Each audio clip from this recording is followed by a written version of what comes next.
There is a specific kind of theft that happens in broad daylight. It does not involve ski masks or shattered glass. It involves a parent smiling at you across a dinner table while they pay for the wine with your future. My name is Paige Cooper. I had just turned 25. At 6:14 in the morning on my birthday, I logged into the banking portal for the trust fund my grandfather left me. The balance was supposed to read $300,000. The screen read zero. 72 hours before I legally gained control of the account, my father had drained every single cent. Before I tell you what I did next, please take a second to hit like and subscribe to Elderly Stories. It helps more than you know. Drop your age and where you are listening from in the comments. Now let me take you back to the morning my parents realized they stole from the wrong daughter. The laptop fan hummed in the quiet of my Long Beach apartment. The morning light caught the dust motes above my keyboard. I did not scream. I did not throw my coffee mug against the drywall. I leaned back in my chair and studied the transaction history. The funds had not vanished into a sudden market downturn. They had not been lost to a bad stock pick. They had been routed out systematically in 3 equal sweeps over the weekend. The authorization signature belonged to the legal custodian of the account. This was a power granted under the Uniform Transfers to Minors Act until the beneficiary turned 25. The custodian was my father, Richard Cooper.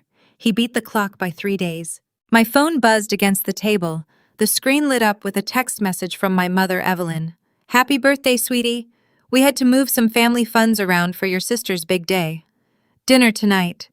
We booked the corner booth at the Catch." I read the words twice. Family funds, not my funds. Not the money her father had carved out for my future through decades of hard work. Family funds. I set the phone face down on the veneer table. My parents lived in a gated enclave in Newport Beach. It was a zip code that required a strict aesthetic to survive. Richard ran a boutique commercial real estate firm specializing in leasing office spaces to tech startups. Evelyn served on 3 charity boards and treated her social calendar like a tactical battlefield. They drove leased European sedans and poured expensive custom wines at their garden parties. Their entire existence was built on looking like they never had to check a bank balance. But aesthetics cost money. Lately, the tech startups had been breaking their leases. The market was shifting. Offices were sitting empty. I had heard the strained phone calls when I visited for the holidays. I had seen the tight smiles Richard wore when the country club dues arrived in the mail. I learned early that in the Cooper household, appearances were the only currency that mattered. If my younger sister Harper needed a designer dress for a sorority formal, the credit card was handed over without a blink. Harper was the golden child. She mirrored my mother's ambition for status. She knew how to play the game of leverage and affection. I was the archivist. I worked as a digital preservationist at a local historical museum, scanning 19th century maps in a basement. I wore thrifted sweaters and drove a 10-year-old sedan. My parents viewed my independence not as a virtue, but as an untapped resource. If I did not ask for financial help, they assumed my assets were available for their convenience. They saw my quiet nature as obedience. They mistook my lack of demands for a lack of boundaries. I walked to the kitchen and rinsed my mug. The water ran cold over my hands, grounding me in the present moment. I thought about the vanished digits. I had planned to use that capital for a down payment on a small duplex in a quiet neighborhood. I wanted a place with good bones and a patch of grass. A life insulated from the manicured chaos of Newport Beach. A place where I could build equity instead of just building an image. Instead, my future was paying for Harper's wedding. Returning to the table, I picked up my phone and typed a response to Evelyn. "Dinner sounds great. See you at 7. I hit send. I did not ask about the money. I did not demand an explanation. They expected an explosion. They expected tears and begging and the messy emotional leverage they could use to call me ungrateful. If I reacted, they could play the victims. Evelyn would sigh and look at me with pity. Richard would recount the roof he put over my head for 18 years. They would reframe the theft as a necessary sacrifice for the family unit. They would tell me I was being selfish for wanting to keep money I had not earned myself. If I gave them anger, I gave them control. I closed the laptop. The hinge snapped shut sharp and final. My grandfather used to sit on the porch of his Pasadena home watching the neighborhood change. He smoked a pipe he never actually lit. He told me once that the loudest person in the room is often the weakest. Let them talk, Paige, he would say. Let them show you exactly who they are before you make your move. I pulled my gray wool cardigan from the back of the chair. I had a shift at the museum archive starting at 8. I would go to work. I would catalog zoning permits from a century ago. I would meet them for dinner.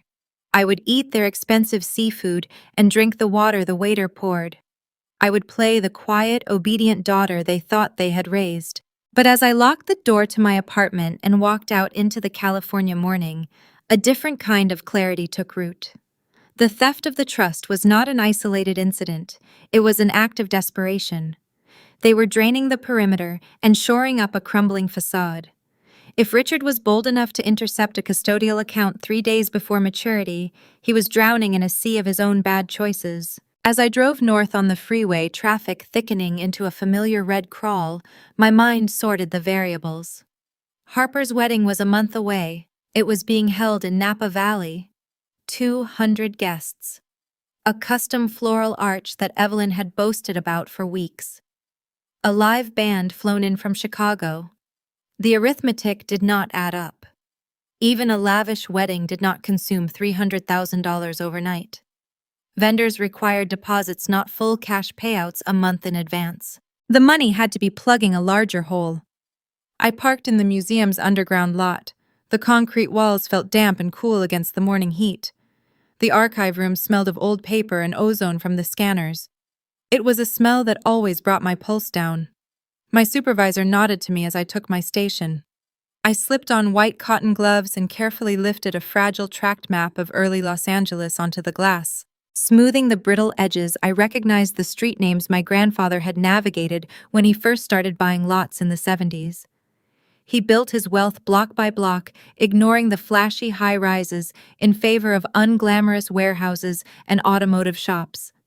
He despised debt. He paid in cash. He viewed Richard's debt-fueled lifestyle with a persistent disgust. He used to shake his head when Richard pulled up in a new car he could not afford. Why would Grandpa leave only a simple custodial account? The thought arrived unprompted and paused my hands over the scanner bed. He knew Richard better than anyone. He knew the legal mechanism of that specific account granted the custodian access until the beneficiary turned 25. If Grandpa distrusted Richard's financial morals, leaving the money within his reach defied every principle the old man held. Grandpa was a man who planned for every contingency. He would never leave my future exposed to a man he considered a financial liability. Unless it was a test. I scanned the map. The bright light passed under the glass and illuminated the hidden structural lines of the city. My phone sat silent in my bag. The dinner reservation was 9 hours away. The conflict was no longer just about a zero balance. It was about what that zero balance concealed. I finished the scan and saved the file to the digital vault. I processed the next document and the next, letting the rhythm of the work steady my breathing. I prepared myself for an evening of acting. I would sit across from my parents. I would listen to their justifications. I would let them serve the first lie. The catch in Newport Beach smelled of roasted garlic and expensive perfume. Attendants in crisp white shirts jogged around the circular driveway, opening doors for men in tailored jackets. I handed the keys of my faded sedan to a young worker who managed a tight, polite nod. I walked through the heavy glass doors into a dining room designed to make people feel important. Richard and Evelyn sat at the premium corner booth. The leather was pristine. Evelyn wore a silk blouse the color of crushed pearls. Her hair held the rigid perfection of a fresh salon blowout. Richard wore his signature navy blazer. He looked like a man who owned the building, but the tension around his eyes told a different story. His fingers tapped a restless rhythm against the white tablecloth. I slid into the booth opposite them. Evelyn leaned across the table, kissing the air near my cheek. She smelled of jasmine and control. "Happy birthday, sweetie," she said.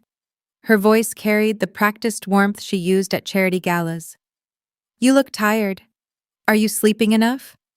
I slept fine, Mom. I placed my napkin on my lap. The sommelier approached carrying a leather-bound menu. Richard did not open it.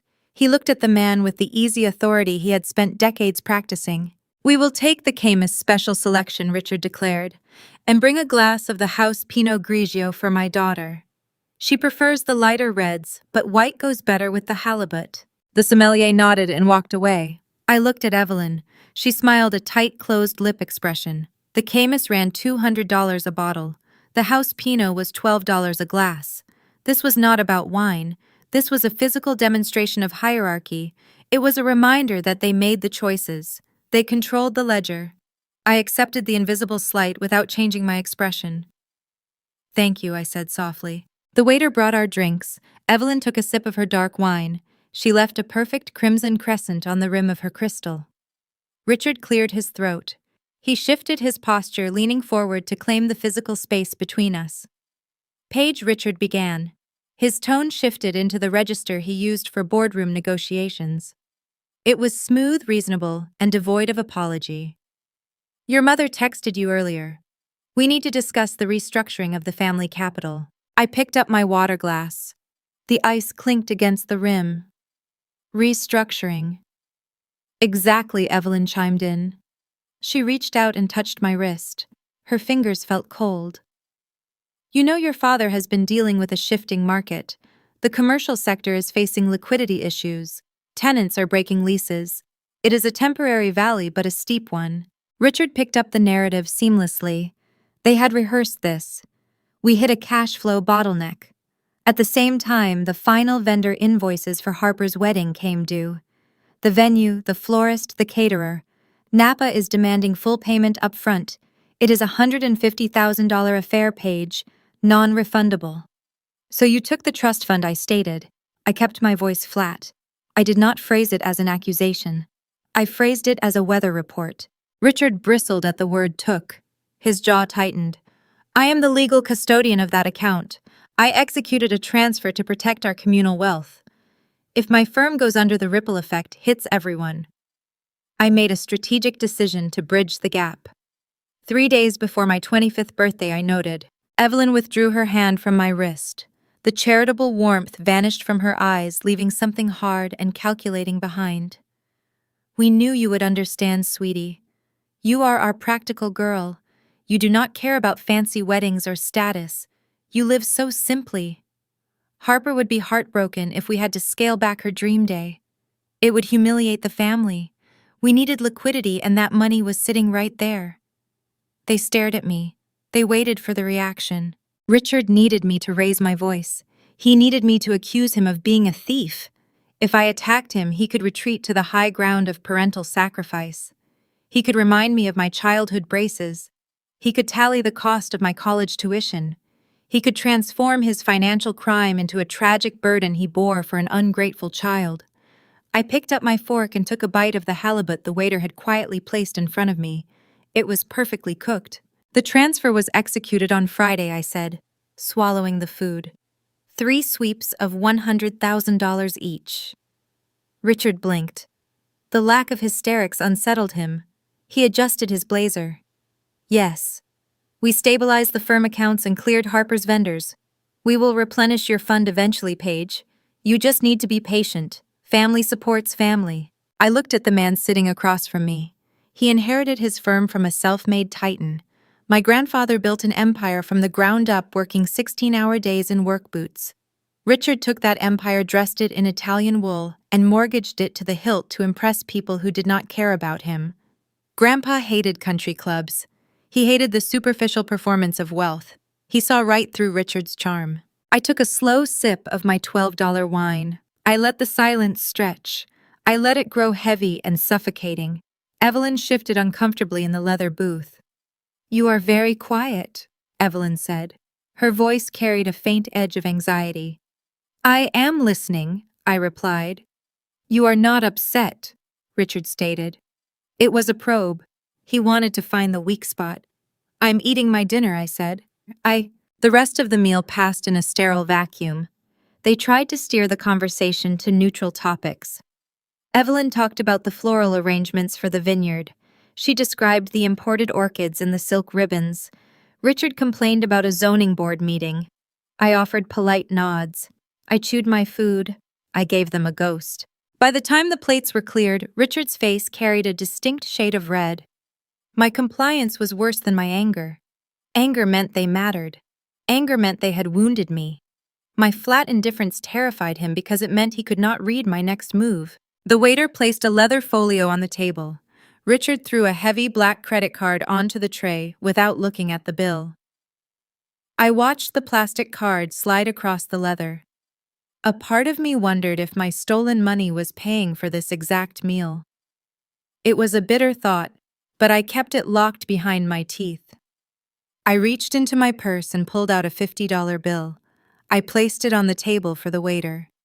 "For the tip," I said. I slid out of the booth and stood up. I smoothed the front of my cardigan. "Thank you for the birthday dinner," I said, looking down at them. "The halibut was excellent." "Paige, wait." Evelyn started half rising from her seat. "We have dessert coming. They are bringing a candle. I have an early shift at the archive tomorrow, Mom." "Good night." I turned and walked out of the dining room. I did not look back. I knew they were watching my retreat, trying to decipher the code of my silence. Let them wonder. The drive back to Long Beach felt different than the drive down. The shock of the morning had burned away, leaving a cold, crystalline focus. The highway stretched out under the amber glow of the streetlights. I rolled the window down, letting the ocean air clear the scent of roasted garlic and expensive anxiety from my clothes. They had shown their hand. They were desperate enough to raid a protected account. But the math still clawed at the back of my mind. $300,000 was a temporary patch. It was a bucket of water thrown on a burning house. Richard was a man who operated in millions. If he was willing to burn his relationship with his eldest daughter for a fraction of $1 million, the underlying rot was deeper than a few empty office leases. I parked my car on the street down the block from my apartment building. The neighborhood was asleep. I walked up the concrete stairs to the second floor. The outside light flickered, casting long shadows across the stucco wall. I stopped at my door. Something was taped to the wood just above the deadbolt. It was a heavy cardboard envelope. The red and purple logo of a premium overnight courier service caught the flickering light. I reached out and peeled the thick packing tape away from the door. The envelope possessed a distinct weight. It felt dense. It felt like consequence. I looked at the return address label printed in crisp black ink. Thorne & Associates, Century City, California. I ran my thumb over the embossed letters. I did not know a lawyer named Thorne. I had no business in Century City, an area known for high-powered estate attorneys and corporate litigators. My grandfather lived in Pasadena. My parents lived in Newport Beach. I unlocked my door and stepped inside the dark apartment. I dropped my keys on the counter. I held the cardboard envelope under the harsh glare of the kitchen pendant light. The theft of the custodial account had been a calculated strike, but this envelope delivered in the dark of night to an address my parents rarely visited felt like a countermeasure. The trust fund was not the end of the story. I grabbed a paring knife from the block and slid the blade under the cardboard flap. The $300,000 was just the opening move. The real game was waiting inside. The blade of the paring knife sliced through the heavy cardboard. I pulled a single sheet of thick linen paper from the courier envelope. The letterhead bore the name Thorne & Associates. Below the embossed logo, a typed message contained only 2 sentences. "Happy 25th birthday, Paige. Please come to my office at 10 tomorrow morning to execute the final instructions of your late grandfather." I did not sleep that night. I sat in the dark, watching the shadows shift across my living room wall. My grandfather passed away 3 years ago. His will was executed quietly. Richard had scoured the public probate records with the intensity of a starving animal. He found the Newport Beach house, which went to my mother, and the custodial account left in my name. That was the extent of the visible wealth. The existence of a Century City law firm meant there was an invisible ledger. At 8 the next morning, I called my supervisor at the museum archive and took a personal day. I put on a tailored navy blazer I had found at a vintage shop. I wanted to look like a woman who belonged in a room where expensive decisions were made. Century City is a neighborhood built entirely of glass and polished steel. It is a monument to corporate law and offshore accounts. I parked my faded sedan in a subterranean garage surrounded by imported sports cars. I rode the silent elevator to the 42nd floor. The reception area of Thorne and Associates smelled like lemon oil and cold, hard cash. A receptionist guided me down a long corridor. She opened a heavy oak door, revealing an office that overlooked the sprawling Los Angeles basin. A man stood by the window. He turned as I entered. Harrison Thorne looked to be in his late 70s. He wore a gray suit that hung perfectly on his thin frame. His eyes were the color of slate. They held a sharp, assessing intelligence. "Please sit down, Paige," he said, gesturing to a leather chair. His voice was gravelly but steady. "I have waited a long time for this calendar date to arrive." I took the seat. I kept my posture straight. "You were my grandfather's attorney," I stated. "I was his architect," Thorne corrected. "Your father utilized a firm in Orange County for his estate planning, a firm that specialized in optics. Your grandfather hired me 30 years ago because I specialize in concrete walls. He built his properties the same way. No flash, just solid foundations." I nodded. My grandfather started as a framing contractor. He bought his first vacant lot in Pasadena when the area was mostly salvage yards. He constructed utilitarian warehouses and leased them to light manufacturing companies. While Richard chased speculative tech money in shiny glass towers, Grandpa collected reliable rent checks from plumbing supply distributors. He understood that real wealth does not demand an audience. Thorne opened a brass latch on a leather binder resting on his desk. He did not rush. The silence in the room felt deliberate. "Your father emptied the custodial account on Friday," Thorne said. It was not a question. I watched the lawyer carefully. "Yes," I replied. 3 sweeps. Thorne offered a grim, tight smile. "Right on schedule. Your grandfather predicted Richard would drain that account the moment his own debts began to suffocate him. He knew Richard would use his legal authority as custodian to plunder the funds before your birthday stripped him of that power." I felt a cold knot form in my stomach. Grandpa knew Richard would steal it, and he left the money there anyway. Thorne leaned forward, resting his elbows on the polished mahogany. The $300,000 was a decoy, Paige. It was a sacrificial pawn left on the board to keep your father's attention occupied. Your grandfather knew Richard was fundamentally greedy. He knew that if he left you a substantial visible inheritance, your parents would hound you relentlessly. They would guilt you, manipulate you, and drain your future to fund their present. Thorne turned a page in the binder. He pulled a thick stack of legal documents and placed them in front of me. To protect the real legacy, your grandfather required a distraction. Thorne continued. While Richard was busy congratulating himself on securing the custodial funds, he missed the shadow estate. I looked down at the paperwork. The heading on the top document read Pasadena Holdings Trust. 10 years ago, your grandfather transferred the deeds of 4 prime commercial warehouses into an irrevocable corporate trust, Thorne explained. This entity was structured in a way that bypassed public probate entirely. Richard has no idea it exists. The trust was locked by a temporal trigger. It remained dormant under my management until midnight last night. "How much is the trust worth?" I asked. My voice remained steady, but my pulse began to hammer against my ribs. "The properties have appreciated significantly," Thorne said. "The current market valuation of the real estate portfolio is $4.2 million. The accounts also hold a liquid reserve of $400,000 from accumulated rental income. As of this morning, you are the sole beneficiary and the absolute controlling director of the trust." I stared at the numbers printed on the summary sheet. $4 million. It was a sum of money that altered reality. It was a fortress. Richard had stolen my down payment for a duplex. He had no idea I now owned a city block. Thorne reached into the binder one last time. He produced a single folded piece of yellow legal paper. He slid it across the desk. "He wanted you to read this on your 25th birthday," Thorne said softly. I picked up the paper. The edges were worn. I unfolded it. The handwriting was unmistakable. It was the same heavy slanted script I had seen on 100 birthday cards. The ink had faded slightly, but the words carried the undeniable weight of his voice. Give them enough rope, Paige. The quiet ones always outlast the loud ones. I traced the letters with my index finger. A sudden, sharp ache bloomed in my chest. He had seen me. While my parents treated me like a silent piece of furniture, my grandfather recognized my stillness as strength. He had spent his final years building a legal vault to protect me from the very people who were supposed to be my shelter. Thank you, I whispered. I carefully folded the note and placed it in the inner pocket of my blazer. I looked back at the attorney.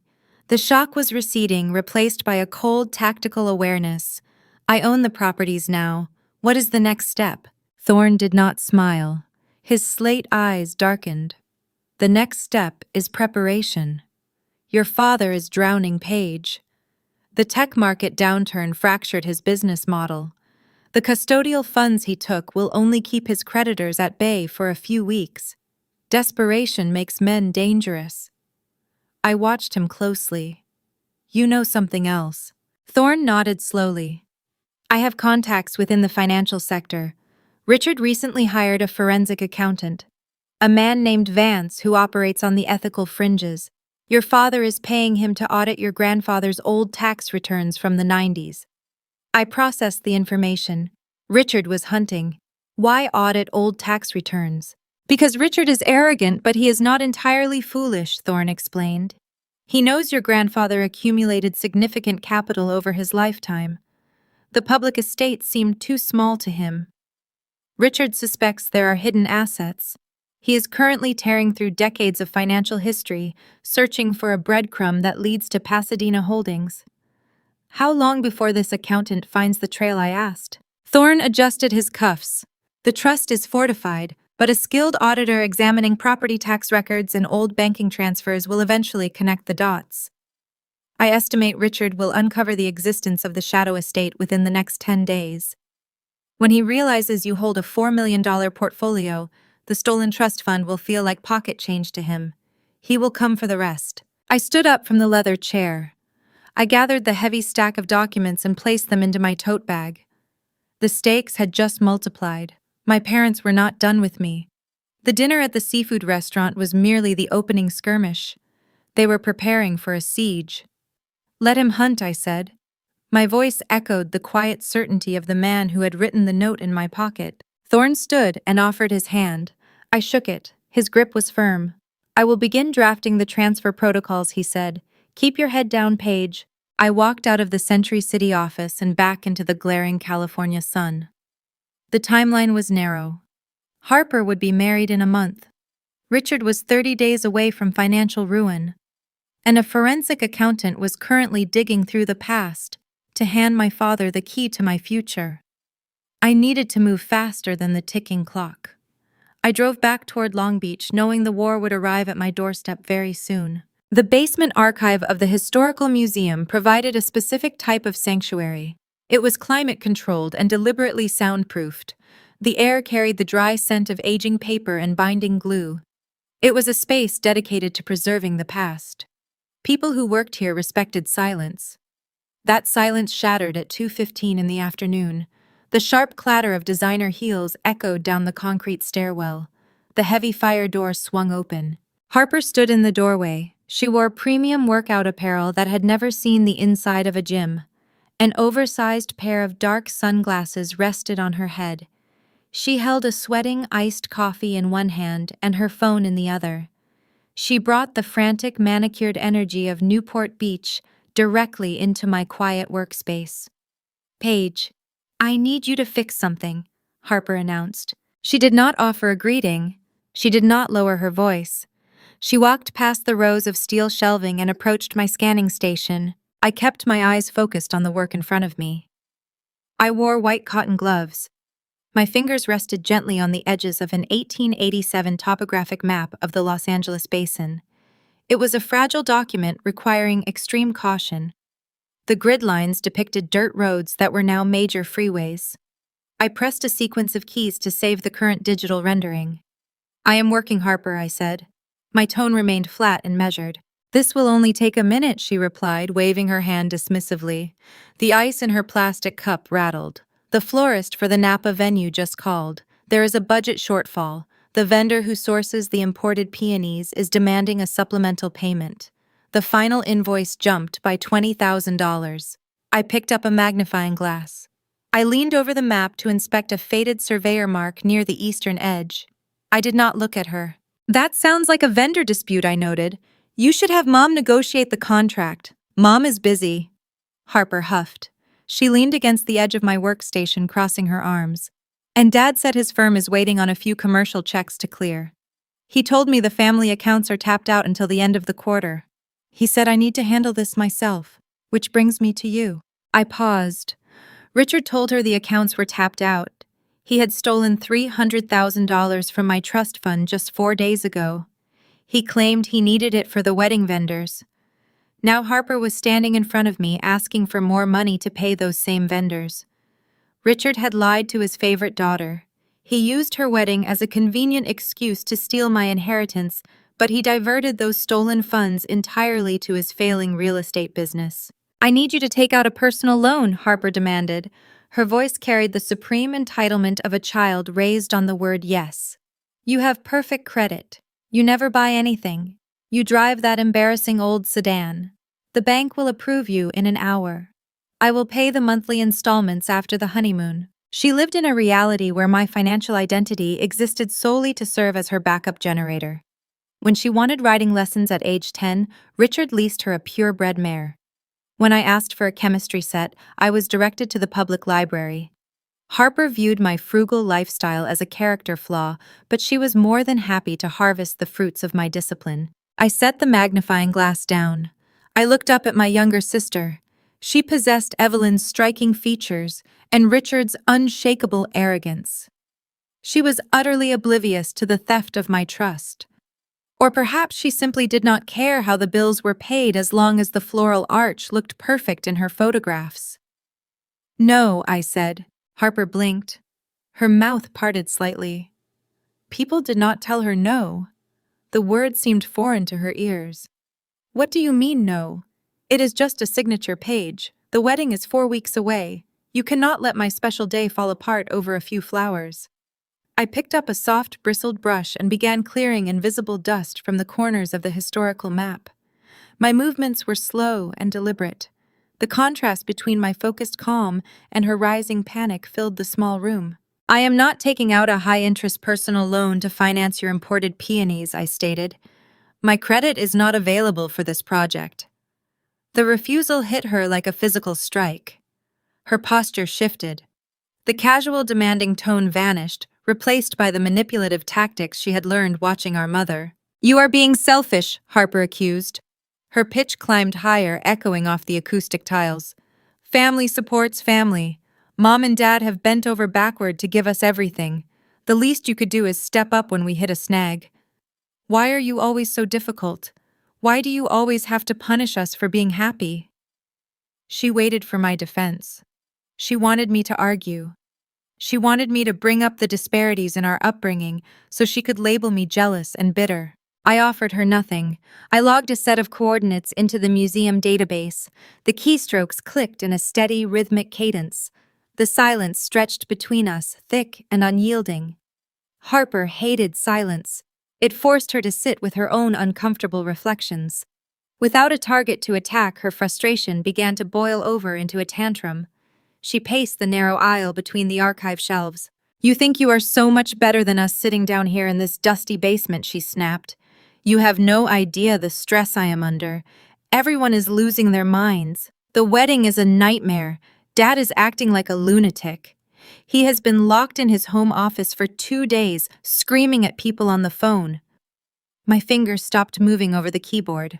I kept my face angled toward the monitor. I let her speak. I gave her the rope. He is not even helping with the venue. Harper continued, her words spilling out in a careless, frustrated rush. I went in to ask him about the catering deposit and he ignored me. He was yelling at some city clerk, asking about zoning records. He has all these old maps printed out. He keeps muttering about Pasadena, some forgotten warehouse Grandpa supposedly owned.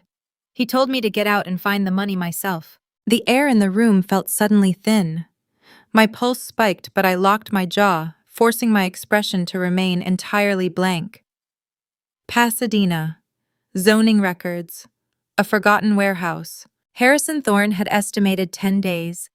He believed the forensic accountant would need a week and a half to sift through decades of tax returns and discover the breadcrumbs leading to the Shadow estate. Thorne had miscalculated. Richard was already calling city clerks. He was searching the zoning grids in Pasadena. He knew the general location. He was days away from pinpointing the exact physical addresses of the 4 properties held in the corporate trust. Once Richard found the addresses, he would find the ownership records. He would see the entity name. He would trace it back to my grandfather. He would realize the true inheritance was sitting right in front of him. Harper stopped pacing. She glared at me, waiting for capitulation. "Are you going to help me? Or are you going to ruin my wedding?" I turned my chair to face her. I looked directly into her eyes. My voice remained as calm and flat as a frozen lake. "Your floral budget is your responsibility," I said. "Tell Richard to stop looking for old warehouses and pay the vendor himself. I am going back to work." Harper's face flushed a deep, angry red. She gripped her iced coffee tight enough to buckle the plastic. "You are unbelievable," she hissed. "Do not bother showing up to the rehearsal dinner.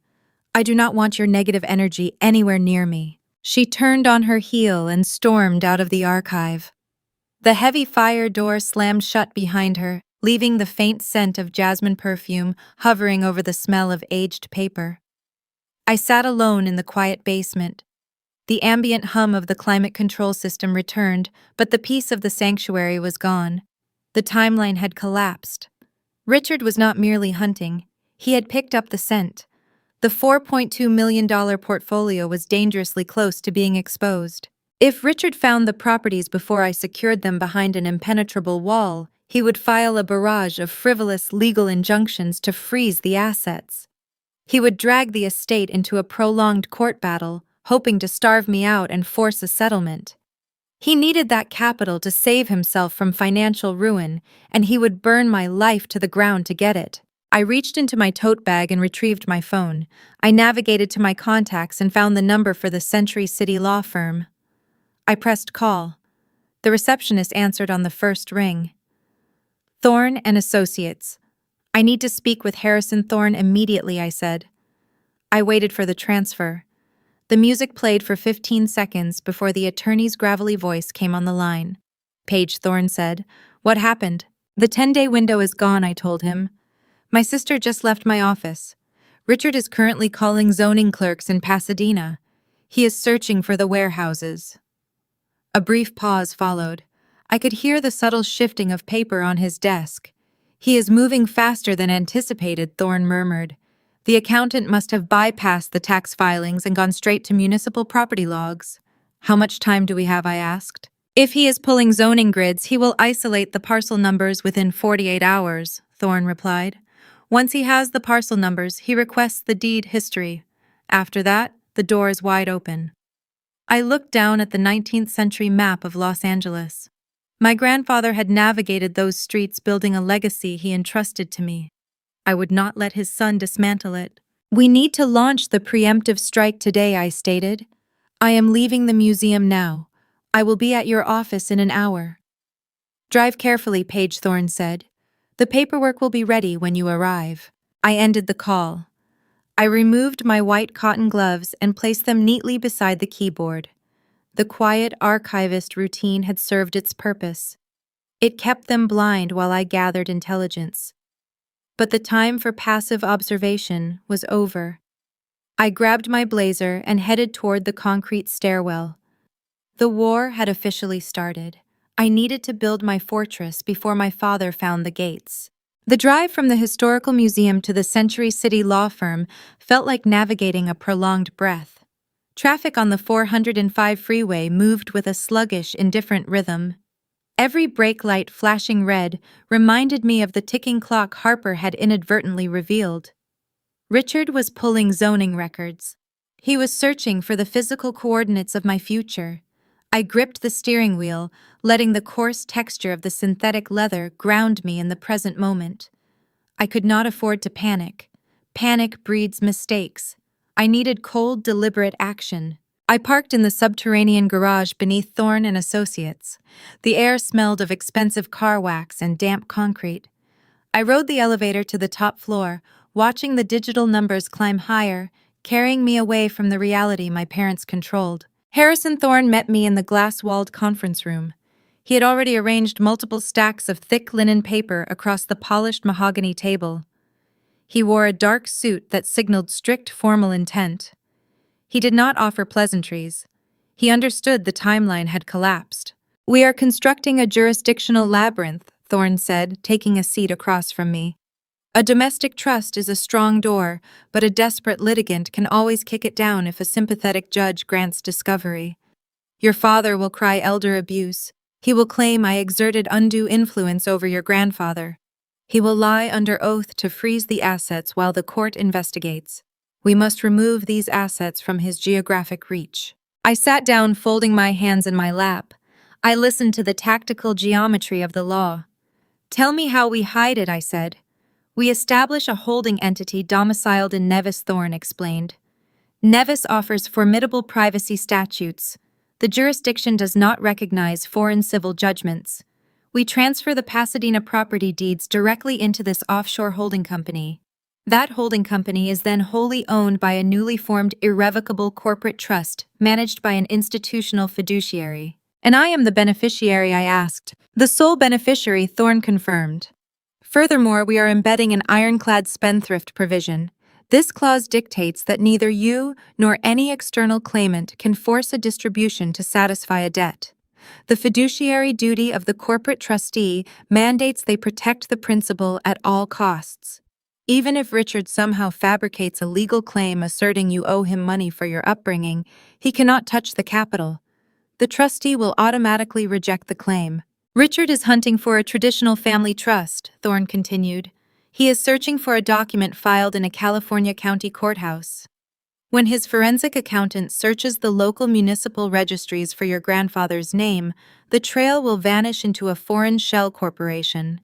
If your father wants to pursue the matter, he will have to hire international counsel and post a six-figure bond just to request a preliminary hearing. A man facing imminent commercial default cannot afford a six-figure bond," I noted. The logic was flawless. "Exactly," Thorne said. "We are pricing him out of the war. We are forcing him to fight on a battlefield he cannot afford to enter."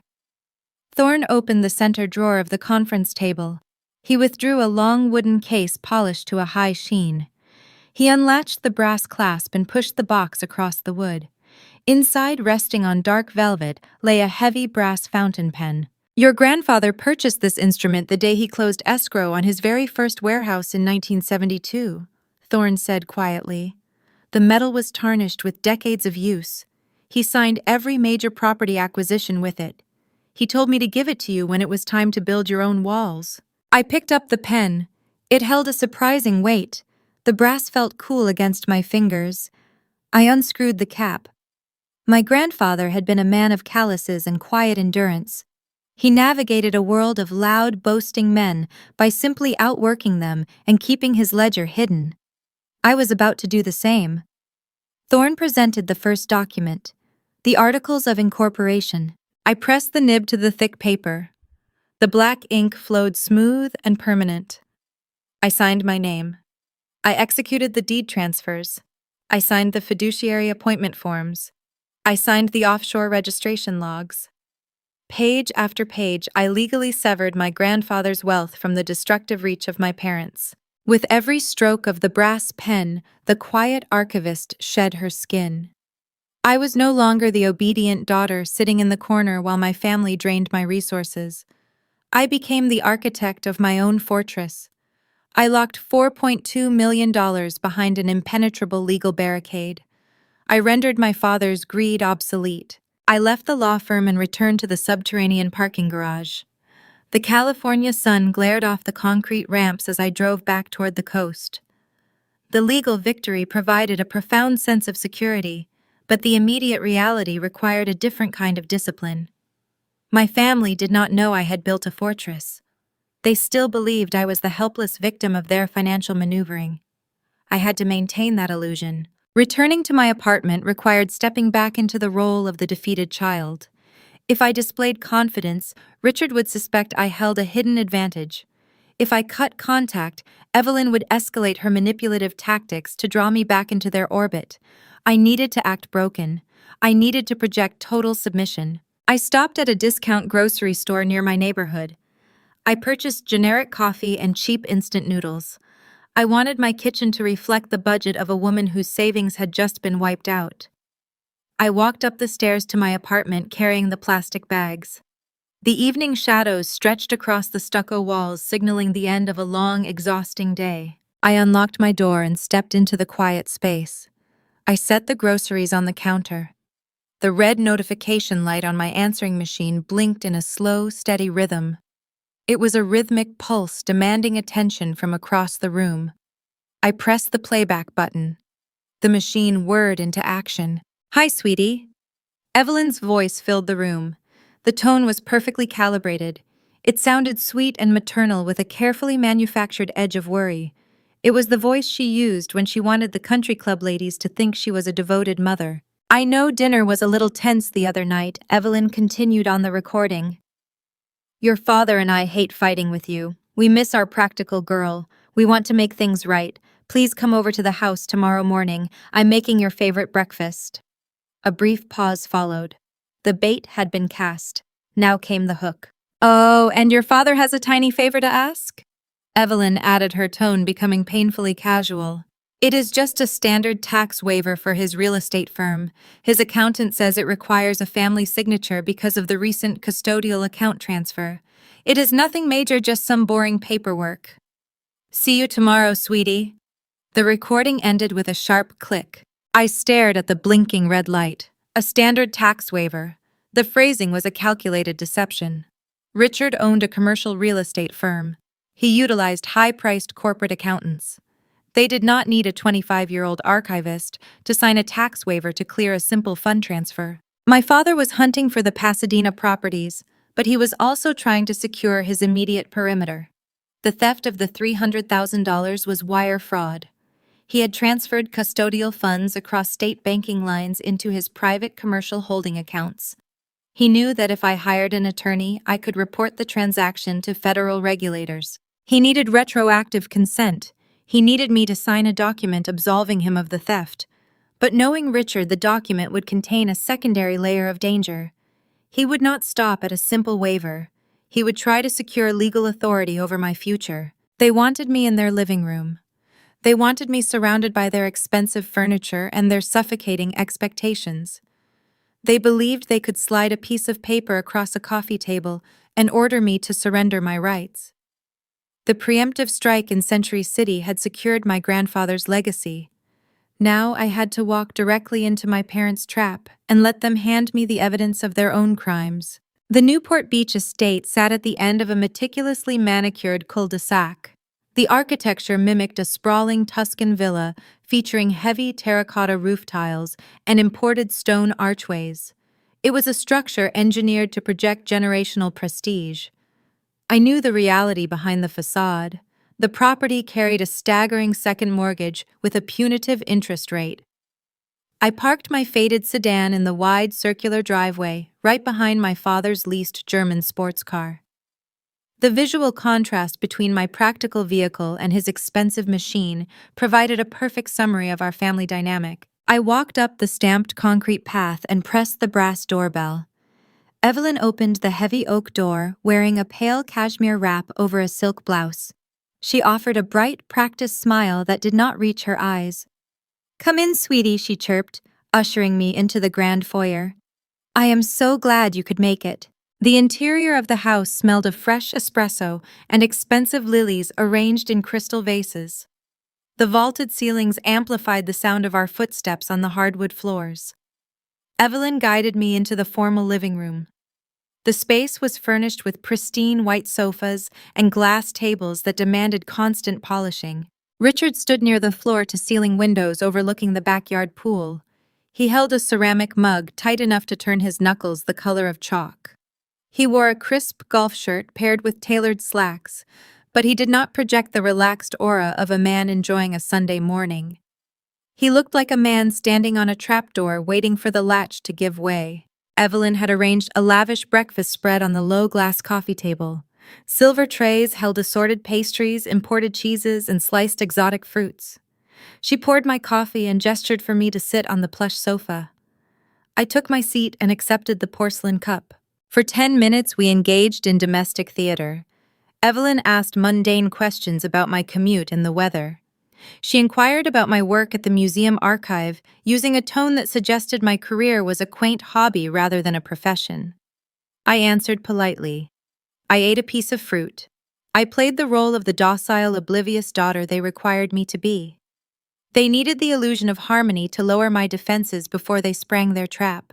Eventually, Evelyn wiped her mouth with a linen napkin and offered a dramatic sigh.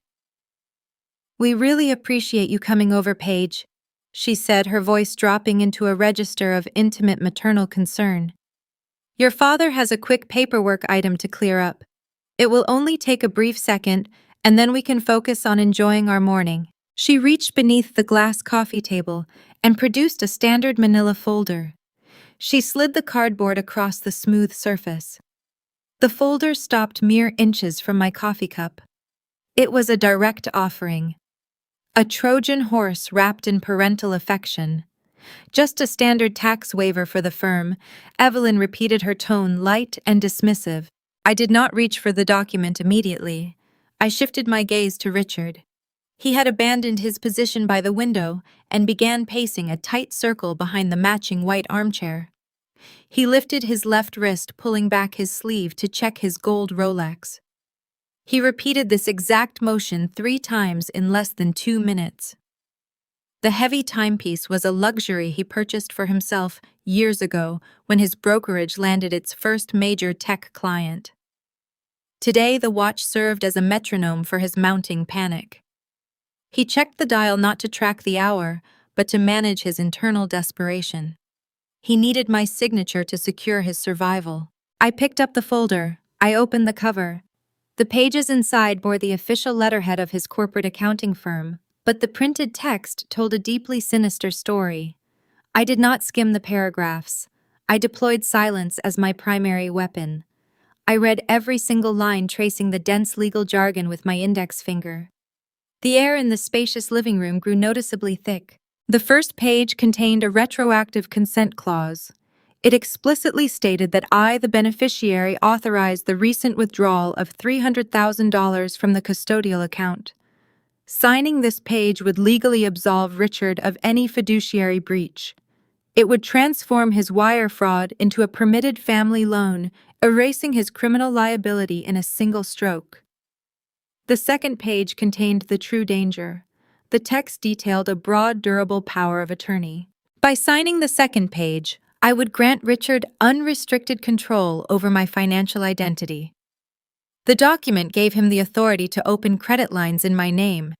He could pledge my future earnings as collateral for his failing business.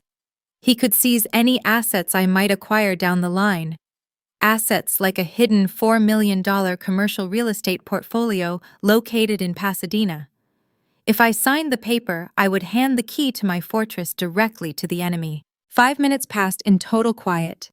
The silence stretched tight enough to snap. I turned to the third page, reading the indemnification clauses at a glacial pace. Evelyn shifted uncomfortably on the plush sofa, causing her cashmere wrap to slip from her shoulder. Richard stopped pacing. He stood rigid behind the armchair. "Paige, it is standard boilerplate," Richard stated. His voice carried a thin, brittle edge. "You do not need to decipher every comma. Just sign the back page so I can submit it to the firm and get the accountants off my back." I did not look up. I turned to the fourth page. 7 minutes passed. I could hear Evelyn's shallow, uneven breathing. Sweat beaded on Richard's forehead, catching the morning sunlight pouring through the glass windows. They expected me to blindly trust them. They expected me to fold under the pressure of their opulent environment. My refusal to rush terrified them. I reached the final line. I closed the folder, aligning the edges perfectly. I looked up and offered a faint, polite smile. "This looks very comprehensive," I said softly. My voice held zero hostility. It was pleasant and entirely unbothered. However, I do not quite understand the durable authority section. I am going to take this to the free legal clinic downtown tomorrow morning.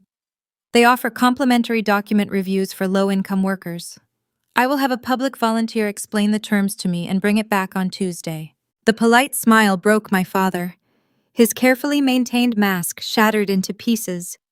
The sophisticated real estate broker vanished, replaced by a cornered predator realizing his prey had slipped the snare. The color rushed to his face, turning his neck a mottled crimson. "You will do no such thing," Richard snarled. He closed the distance between the armchair and the coffee table in 3 long, furious strides. "You are not showing private family financial documents to some discount public defender. You will sign that paper right now." I stood up. I picked up my purse and tucked the folder under my arm. "I am not comfortable signing a contract I do not understand, Dad," I replied, keeping my tone perfectly level. Evelyn jumped up, grasping Richard's arm in a panic. Richard shook her off without breaking eye contact with me. His eyes were wide and wild. "After everything we have given you," Richard shouted, his voice echoing off the vaulted ceiling. "After the clothes on your back and the food in your mouth, you owe me this signature. I am your father. If you walk out that door with that folder, you are done. Do you hear me? I will cut you out of this family forever. You will be dead to us."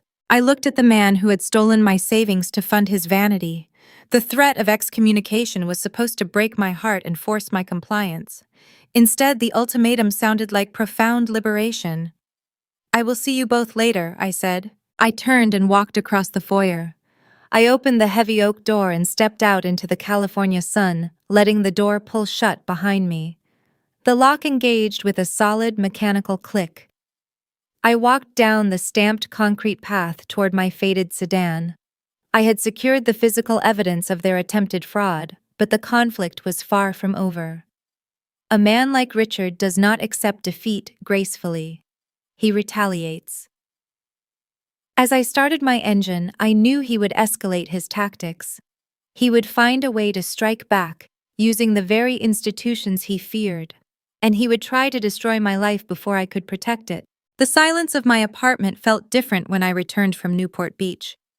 It was no longer a quiet refuge. It was a waiting room. I placed the manila folder on my kitchen counter.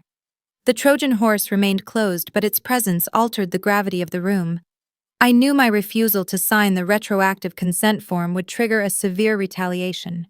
Men who are used to buying obedience do not handle defiance well. The first retaliation arrived at 7:14 that evening.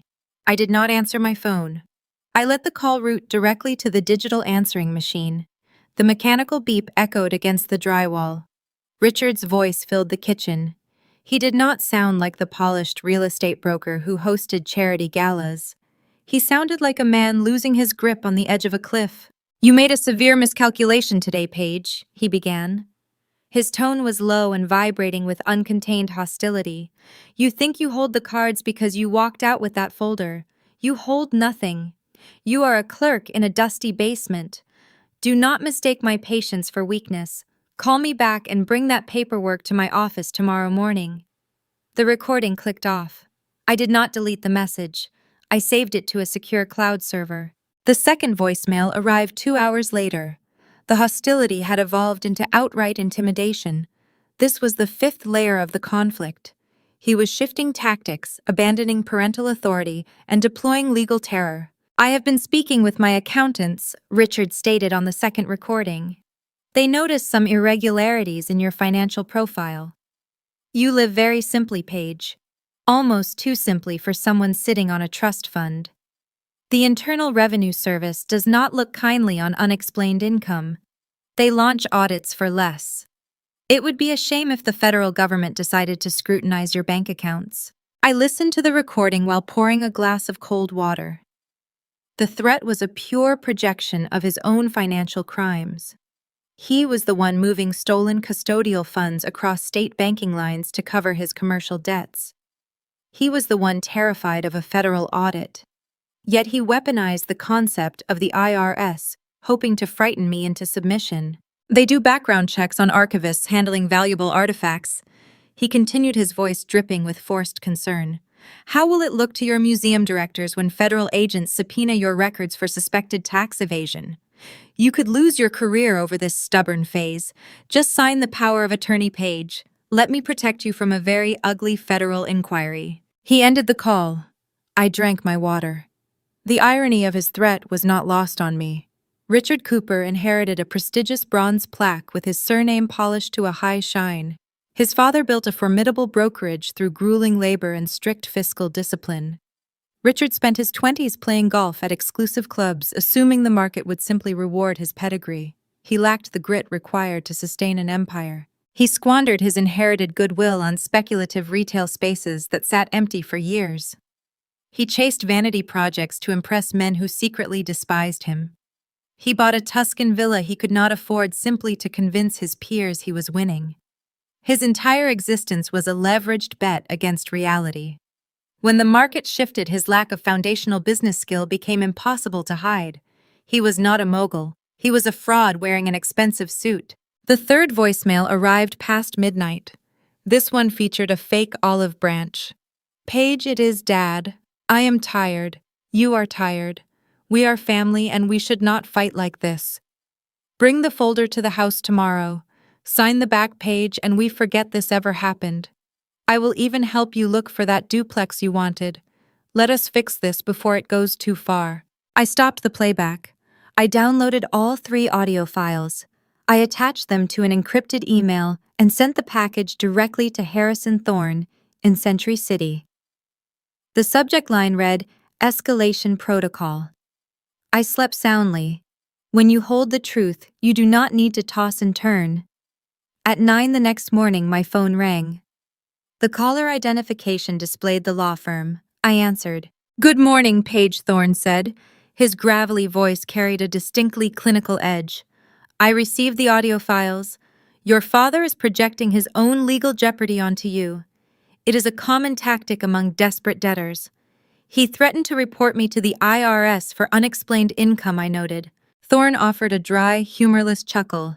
That is a fascinating threat considering what my investigative team uncovered last night. We initiated a deep financial autopsy on his commercial holding company. The truth behind the stolen $300,000 is far more precarious than we originally calculated.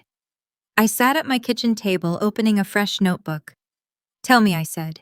Your father did not simply use your trust fund to pay off upset wedding vendors or cover a few broken office leases, Thorne explained. He used the stolen cash as a mandatory liquidity reserve to secure a high-risk commercial bridge loan. I wrote the words bridge loan on the blank page. Why would he need a bridge loan? Because his primary commercial mortgage is underwater, Thorne continued. Richard owns a portfolio of suburban office parks that are virtually empty. His primary lender threatened to call the note due to severe covenant violations. To prevent immediate foreclosure, Richard sought a short-term bridge loan from a secondary predatory lender.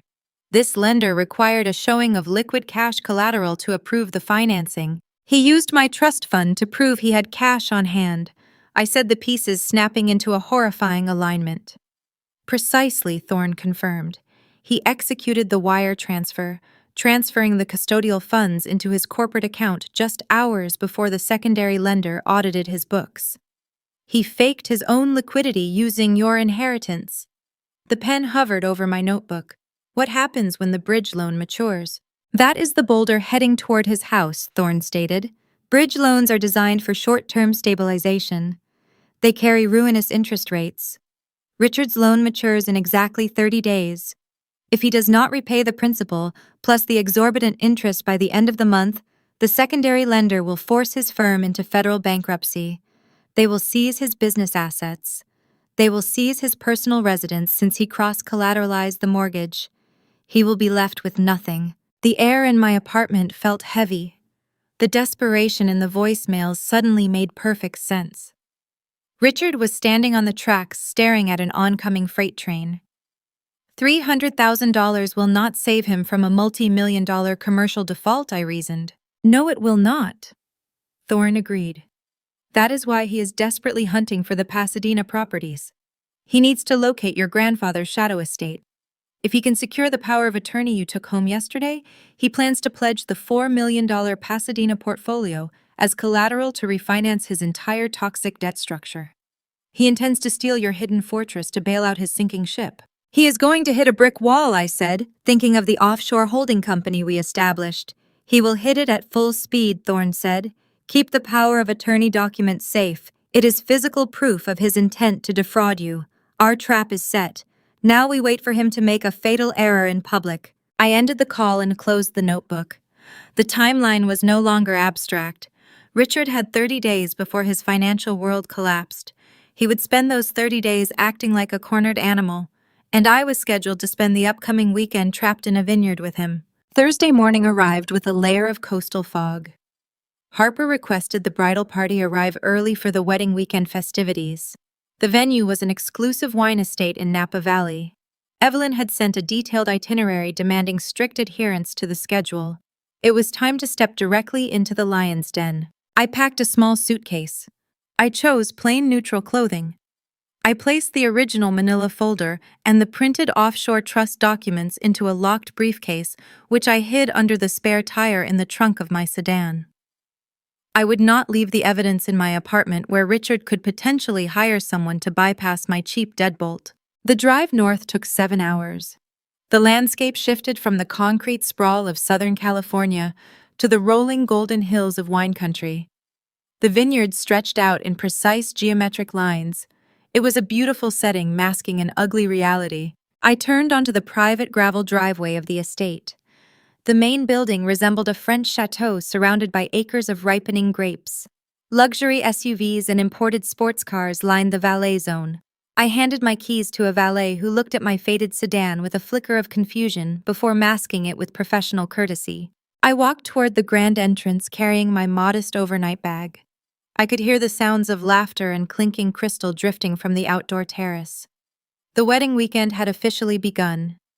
I was walking into an environment entirely controlled by my antagonists. They were surrounded by their wealthy peers, their sycophants, and their expensive illusions. I smoothed the front of my jacket. I adjusted my posture. I prepared to face a family that smiled for the cameras while actively plotting to steal my future. The trap was locked and loaded. I just needed to let them pull the trigger. The Napa Valley sun hit the terraced hills with a harsh golden light. I walked past the valet stand and entered the main foyer of the chateau. The air inside felt chilled and smelled of expensive citrus room spray. My mother stood near the grand staircase holding a clipboard and directing a team of anxious wedding planners. She wore a linen pantsuit that projected casual coastal wealth. When she saw me, her practiced smile flickered onto her face. "Paige, you made it," Evelyn said. She handed me a heavy brass key with a number stamped into the metal. "We are so busy setting up the main hall. Your room is just around the back courtyard. Take some time to settle in before the rehearsal dinner." I looked at the key. Room 14. I walked across the manicured courtyard and found the door tucked behind a dense row of oleander bushes. The room was situated directly above the estate kitchens. I opened the door and a wave of trapped heat washed over my face. The space was barely large enough to hold a twin bed and a small dresser. There was no air conditioning unit. The persistent smell of roasting garlic and industrial dishwashers seeped up through the floorboards. I set my overnight bag on the thin mattress. I knew exactly where Evelyn and Harper were staying. They occupied the bridal suite in the west wing, featuring vaulted ceilings and a private balcony overlooking the vineyards. Putting me above the kitchen was a calculated microaggression. It was a physical manifestation of my place in the family hierarchy. They expected me to march down to the foyer and complain. They wanted me to throw a tantrum so they could label me the difficult sibling who ruined the wedding weekend. I opened the single small window to let in a breeze. I did not care about the heat. A cramped room meant I had privacy. It meant they would not bother checking on me. I unpacked my plain dresses and hung them in the narrow closet. I felt a profound sense of detachment. The petty insults no longer carried any weight. They were trying to wound a version of me that no longer existed. The rehearsal dinner and the subsequent wedding ceremony blurred into a continuous loop of high society theater. Harper married a young finance executive named Julian. Julian came from a family that valued optics just as much as the Coopers. He stood at the altar looking incredibly pleased with himself, believing he was merging his lineage with a thriving commercial real estate dynasty. He had no idea his new father-in-law was facing federal bankruptcy. At the reception, I was assigned to a table near the swinging doors of the catering station. I sat with distant cousins and a few awkward plus ones. From my vantage point in the shadows, I could observe the entire ballroom. The ceiling dripped with crystal chandeliers. The tables overflowed with the imported peonies Harper had demanded. Waiters circulated with silver trays of champagne. Evelyn held court near the head table. She wore a sapphire necklace and laughed with the mothers of Julian's groomsmen. She paraded the wealth like a shield.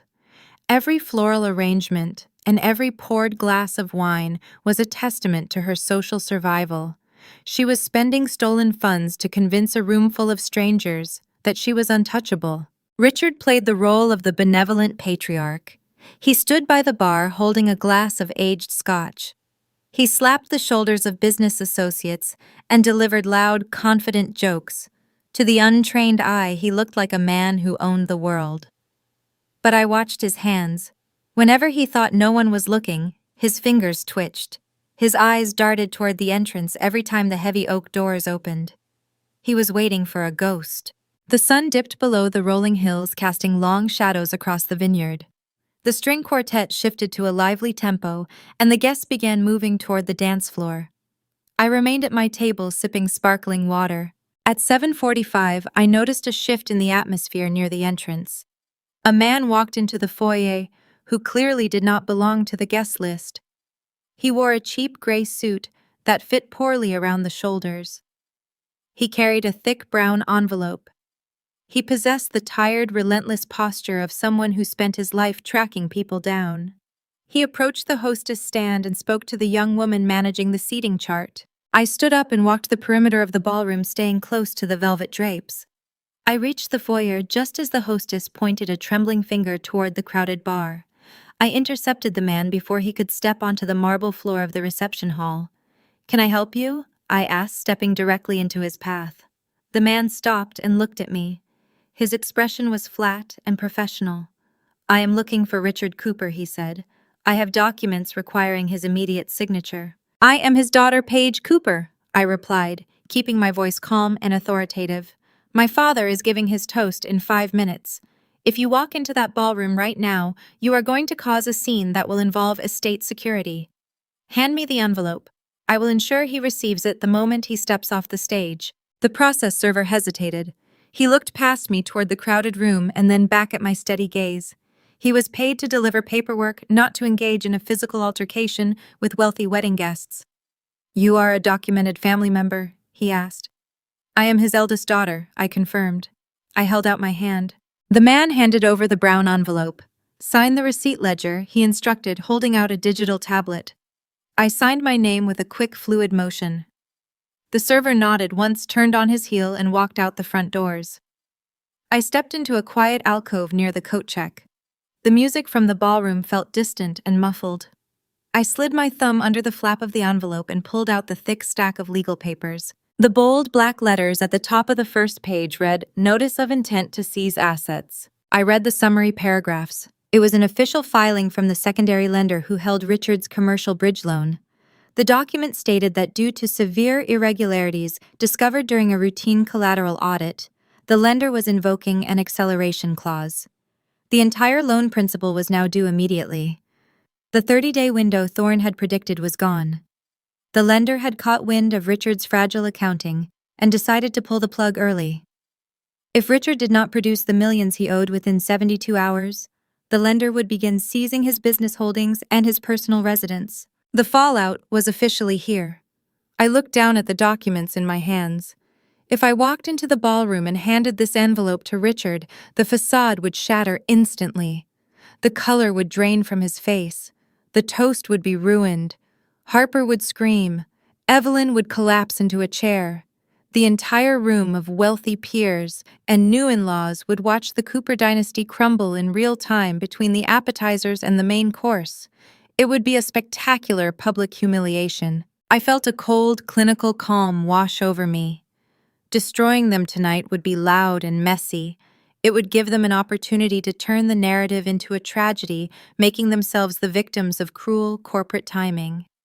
My grandfather had always taught me that true power requires patience. The quiet ones outlast the loud ones. I folded the legal documents and slid them back into the brown envelope. I opened my purse and tucked the envelope deep inside, burying it beneath my makeup bag and my wallet.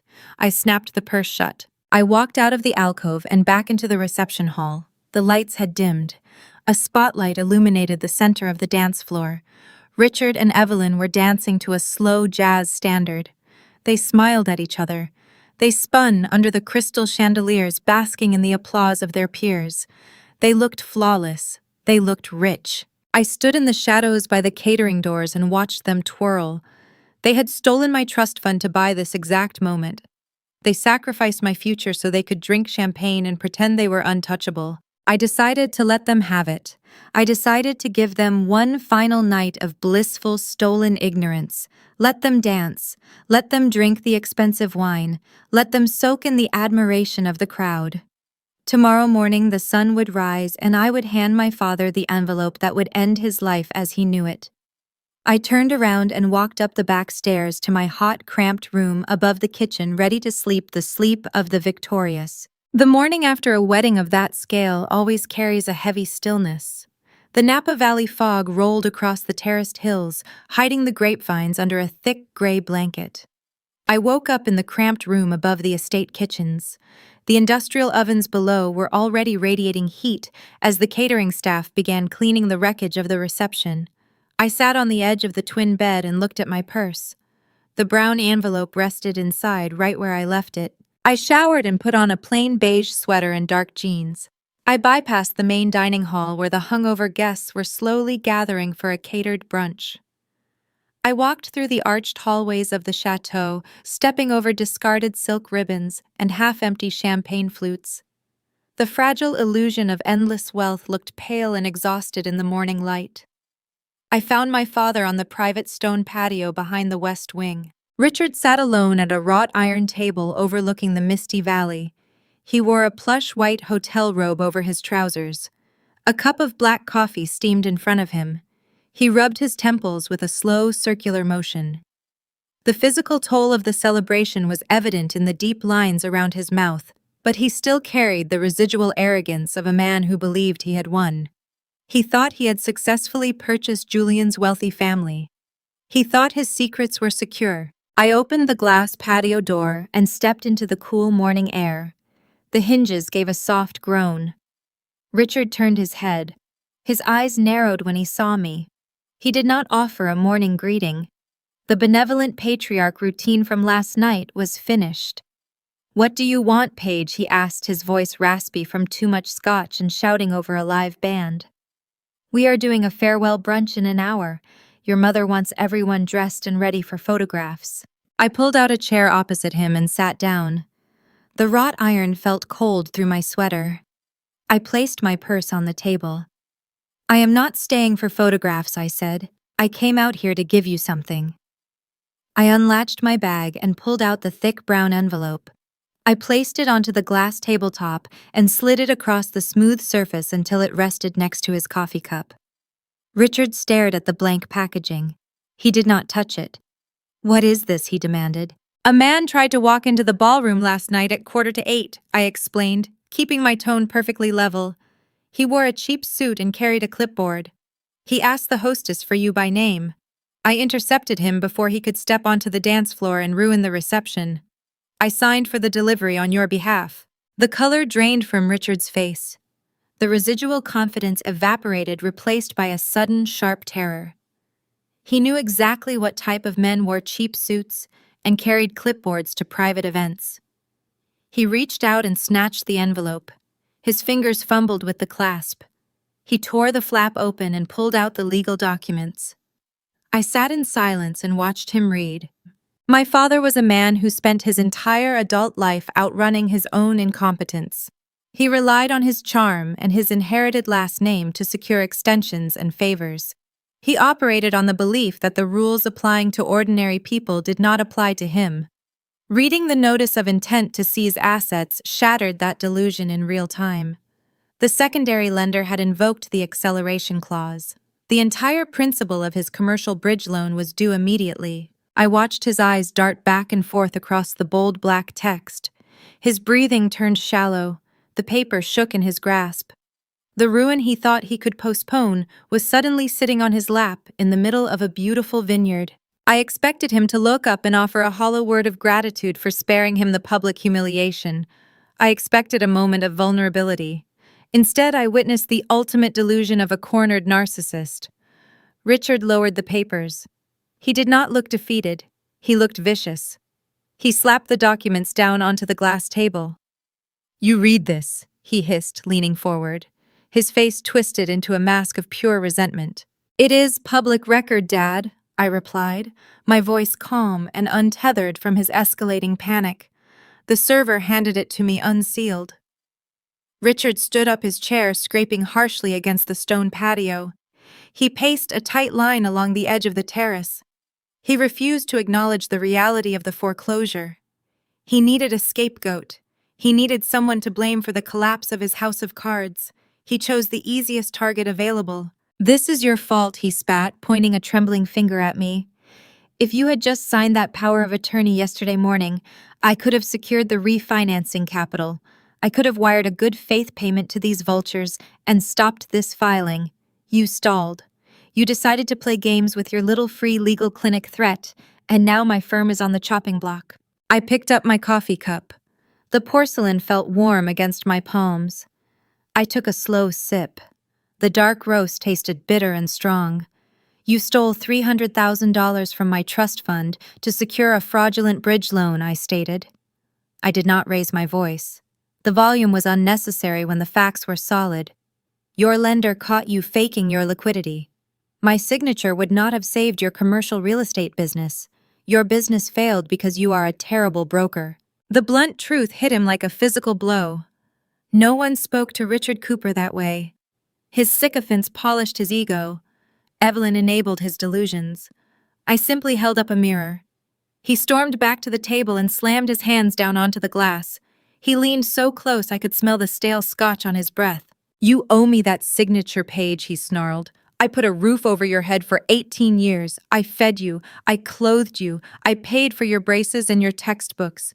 Everything you have is because of me. You are going to drive back to Newport Beach today. You are going to sign that document and hand over whatever miserable savings you are hoarding. You owe this family your compliance." The dialogue highlighted the profound sickness of his worldview. He equated basic parental obligations with a financial debt I was expected to repay with my future. He truly believed he owned me. I looked at him with clinical detachment. The man looming over me was not a titan of industry. He was just a terrified debtor wearing a plush robe. "I owe you nothing," I said, setting my cup down. "I will not sign your waiver. I will not grant you authority over my life. You are going to face this default alone." Richard's hands began to shake. The tremor started in his wrists and traveled down to his fingertips. He reached up to run a hand through his hair. As he did, his expensive designer sunglasses slipped from the collar of his robe. The dark lenses hit the stone patio with a sharp crack. One of the lenses popped out of the tortoiseshell frame and skittered across the terrace. He stared at the broken sunglasses on the ground. The minor destruction seemed to break the last remaining thread of his sanity. Driven to madness by my calm refusal and the undeniable proof of his failure, Richard made a fatal error. He abandoned all pretense of familial negotiation and declared open war. "You think you can just walk away from this?" he screamed, his voice echoing off the stone walls of the chateau. "You think you are so smart with your quiet little archivist routine? I know there is more money. I know the old man did not just leave you a simple custodial account. My accountants are digging. I know he hid real estate." I remained seated, my expression frozen in neutral observation. I gave him zero confirmation. "I am calling my litigator the minute I get back to the city." Richard yelled, his face mottled and slick with sweat. I am filing an emergency ex parte injunction tomorrow morning in Los Angeles County. I am telling the judge you committed elder abuse. I will claim you coerced your grandfather into hiding assets. I will freeze every single bank account associated with your name. I will tie you up in litigation for the next decade until you starve. He stepped back from the table, his chest heaving. I am going to seize whatever Grandpa hid from us, Paige. I will take it all. You are going to beg me for a settlement when I am done with you. He turned and stormed back inside the chateau, leaving the broken sunglasses and the foreclosure notice on the patio. I sat alone in the morning mist. Richard had played his final desperate card. He promised to launch a legal strike based on fabricated elder abuse to freeze my assets. He intended to drag me into a courtroom to force the disclosure of the Shadow estate. He thought an injunction would paralyze me. He did not realize that I had already spent the previous afternoon in Century City. He did not know that the $4 million Pasadena portfolio was resting safely inside an impenetrable offshore corporate trust far beyond the jurisdiction of any domestic family court. I finished my coffee. The bitter taste felt bracing. Richard was going to file his frivolous motion. He was going to waste the last of his remaining capital paying a sleazy litigator to attack a fortress that did not officially exist on American soil. The conflict was moving from the private shadows of family manipulation into the harsh public light of a courtroom. I gathered my purse and stood up. It was time to let him exhaust his ammunition against a wall of solid steel. The drive south from wine country provided ample time to process the declaration of war. I navigated the long stretch of highway, listening to the steady hum of the tires against the asphalt. I did not panic. Panic is a luxury afforded to people who do not have a plan. I drove the speed limit and let the California landscape blur past my windows. By Tuesday morning, the threat my father screamed on the patio materialized into a formal legal strike. Harrison Thorne called me at 7. Richard had filed an emergency unilateral motion in Los Angeles County Civil Court. My father could not afford a premium firm to handle his litigation. He retained a man named Gregory Vance. Vance operated a volume practice out of a strip mall in the San Fernando Valley. He specialized in loud intimidation tactics and filing voluminous paperwork designed to overwhelm underfunded opponents. Vance drafted a motion accusing me of severe elder abuse. He claimed I exerted undue influence over my late grandfather and coerced the old man into hiding estate assets. The motion asked the court to freeze all my financial accounts immediately pending a full investigation. I met Thorne at the Stanley Moss Courthouse downtown. We bypassed the crowded public galleries and waited outside the judge's private chambers. Richard arrived wearing a charcoal pinstripe suit that cost more than my car. He projected the confident aura of a righteous victim. Vance flanked him, clutching a thick leather briefcase. Richard offered me a tight, patronizing smile when we crossed paths in the hallway. He believed the sheer weight of the legal system would crush my defiance. He thought I would beg for mercy before we even crossed the threshold. We were called into chambers. The Honorable Judge Marcus Sterling presided over the hearing. He was a veteran jurist with tired eyes and zero tolerance for courtroom theatrics. He instructed us to sit at the long mahogany conference table. Vance launched into a rehearsed monologue. He painted a tragic portrait of a grieving father trying to protect his family legacy from a manipulative daughter. He used words like deceptive and predatory. He demanded an immediate injunction to locate and secure hidden real estate he insisted I was hoarding. Thorne waited for Vance to finish his performance. My attorney did not raise his voice. He opened a slim folder and passed a single document across the polished table. It was the jurisdictional summary of the Pasadena portfolio. Thorne explained to the judge that the assets in question were legally domiciled in Nevis under an irrevocable corporate structure established years prior to my grandfather's passing. Furthermore, he clarified that I was merely a beneficiary. I held no administrative power to freeze or unfreeze anything. The domestic court lacked jurisdiction over the foreign holding company. Thorne swatted the injunction down with effortless precision. Judge Sterling read the summary. The temperature in the room dropped noticeably. Sterling lowered the document and looked over the rim of his reading glasses at Vance. The judge did not mince words. He tore into Richard's counsel with surgical precision. "Counsel, you brought an emergency motion alleging elder abuse without a single shred of documentary evidence." Sterling reprimanded, his voice echoing off the wood-paneled walls. "You are asking me to freeze the personal checking account of a 25-year-old archivist based on the paranoid speculation of a debtor facing commercial foreclosure. This is not a venue for your client's personal grievances. If you file another frivolous motion of this nature, I will sanction you and refer your license to the state bar." The silence that followed was total. Vance snapped his briefcase shut. His face turned pale and slick with sweat. He refused to make eye contact with his client. Richard sat frozen in his chair. His charcoal suit suddenly looked 2 sizes too big. The invincible patriarch had walked into a trap of his own making. The legal strike he promised would destroy me had evaporated in less than 15 minutes. He shrank under the gaze of an authority figure he could not buy or intimidate. The judge dismissed the motion with prejudice, striking it from the docket permanently. We walked out of the courthouse into the blinding Los Angeles sun. Richard did not look at me. He marched toward the parking structure, barking furious orders at his disgraced attorney. But predators do not simply abandon a hunt when a snare fails. They change their hunting grounds. By Thursday morning, Evelyn took the reins. She realized the aggressive legal route was blocked. She reverted to the tactic she knew best: psychological manipulation dressed as maternal concern. A courier delivered a certified letter to my apartment. It was not drafted by the strip mall litigator. It was issued by the original estate firm that handled the visible portions of my grandfather's will. Evelyn and Richard invoked a specific mandate buried deep within the standard boilerplate of the family trust.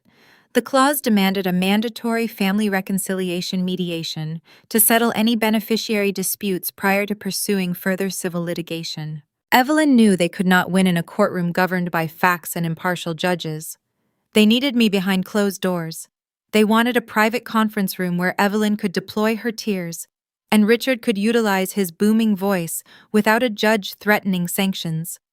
They intended to corner me in a mediation setting, hoping the pressure of a professional mediator urging a compromise would force me to surrender the offshore assets. They still believed I was the quiet, obedient child who would eventually fold under coordinated family pressure. I brought the certified demand letter to Century City. I sat across from Thorne as he reviewed the legal summons. The afternoon light filtered through the glass walls of his office. "They are trying to pull you out of the light and into the shadows," Thorne observed, tapping his brass pen against the desk. "Mediation is non-binding, but it creates a highly stressful environment designed to wear down your endurance. They will use every emotional lever they possess."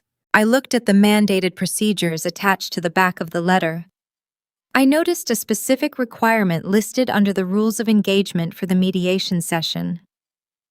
Both parties must submit a sworn financial affidavit detailing their current net worth, assets, and liabilities.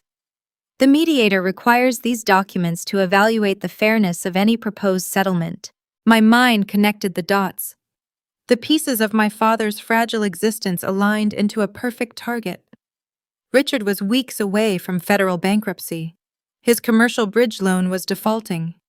If he submitted an honest financial disclosure to the mediator, he would have to admit his firm was worthless, and his personal estate was deeply underwater. He would never allow that humiliation on an official record. His fragile ego prohibited it.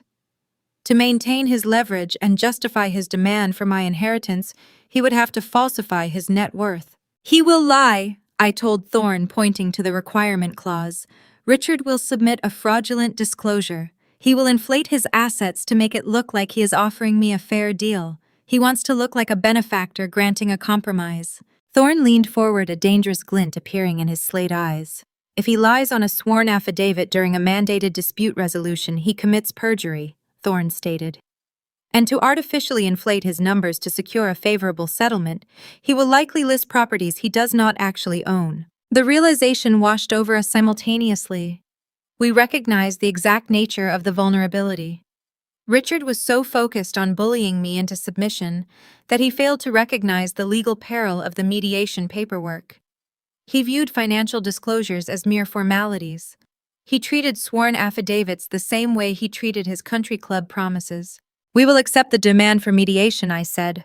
My voice sounded older than my years. We will walk into their private conference room. We will let them believe they have successfully cornered me.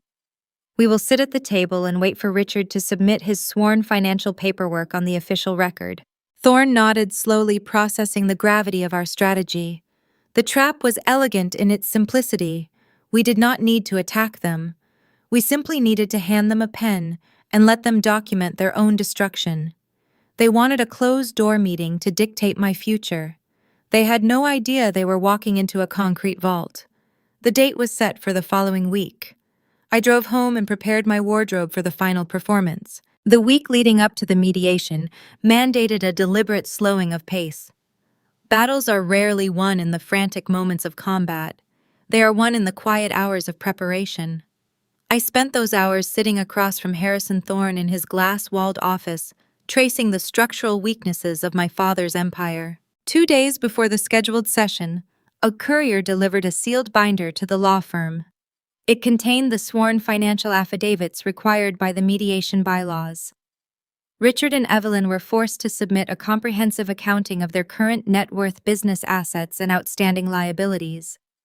The mediator relied on these documents to establish a baseline for negotiating a fair settlement regarding my grandfather's trust. Thorne broke the wax seal. He divided the stack of papers, pushing half across the polished mahogany table toward me. We read in total silence. My father built his life on the art of the bluff. He assumed sworn legal disclosures operated on the same mechanics as a country club cocktail party. He believed he could talk his way out of an empty ledger by projecting supreme confidence. As I scanned the first few pages of his personal asset declaration, the depth of his delusion became glaringly apparent. He listed the Tuscan villa in Newport Beach at a valuation twice its actual market worth, ignoring the crippling second mortgage entirely. He claimed his boutique commercial real estate firm possessed robust liquid reserves despite the looming bridge loan default. He was bleeding cash from every corporate artery, but his spreadsheet painted the picture of a thriving tycoon. Then I turned to the corporate collateral section. My breath caught in my throat. I stared at the itemized list of commercial properties Richard submitted as the foundational backing for his corporate holdings. He had typed out 4 specific addresses. They were located in Pasadena. They were industrial warehouses. I slid the page across the desk. Thorne picked it up. His slate eyes scanned the text.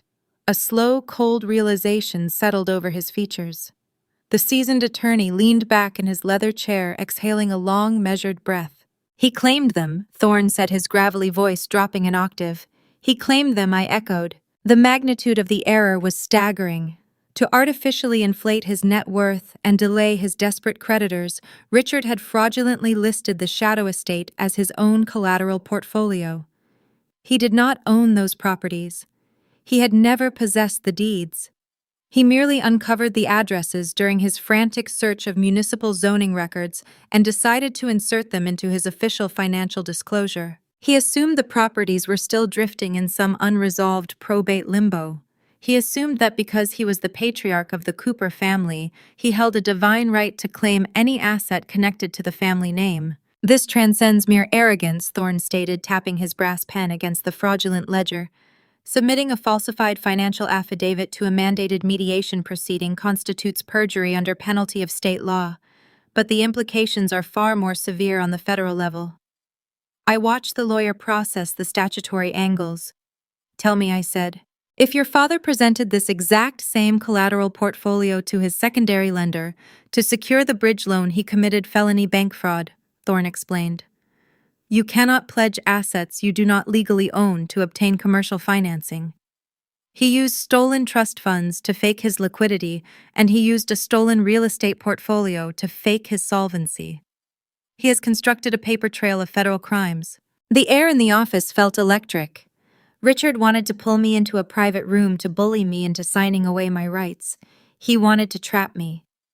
Instead, he had unknowingly walked into a concrete cell and handed us the padlock.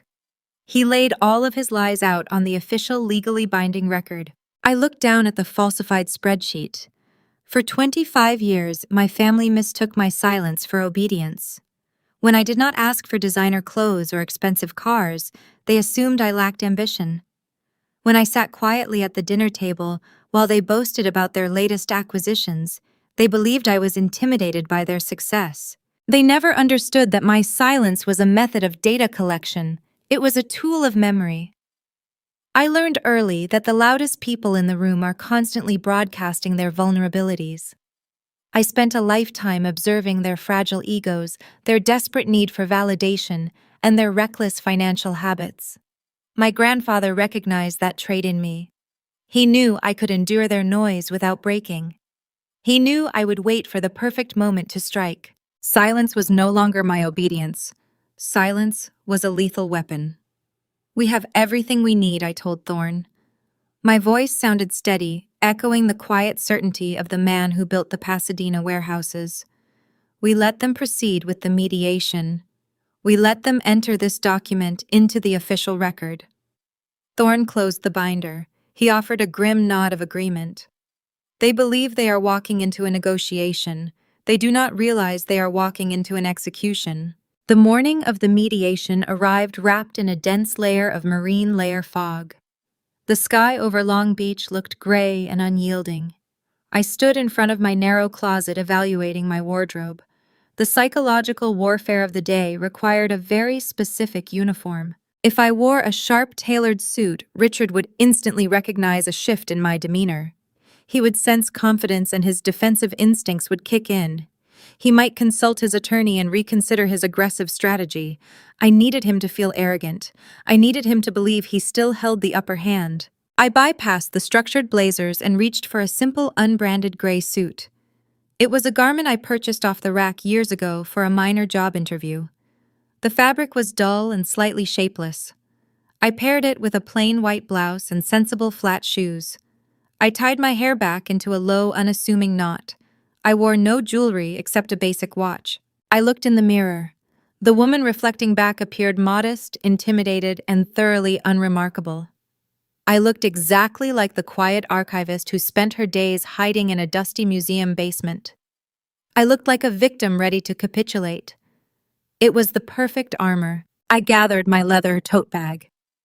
Inside rested the pristine offshore corporate trust documents, proving my absolute ownership of the $4 million estate.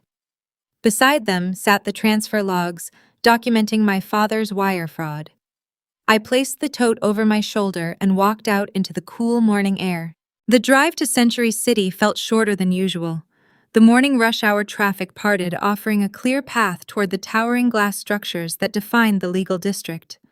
I parked my faded sedan in the underground structure.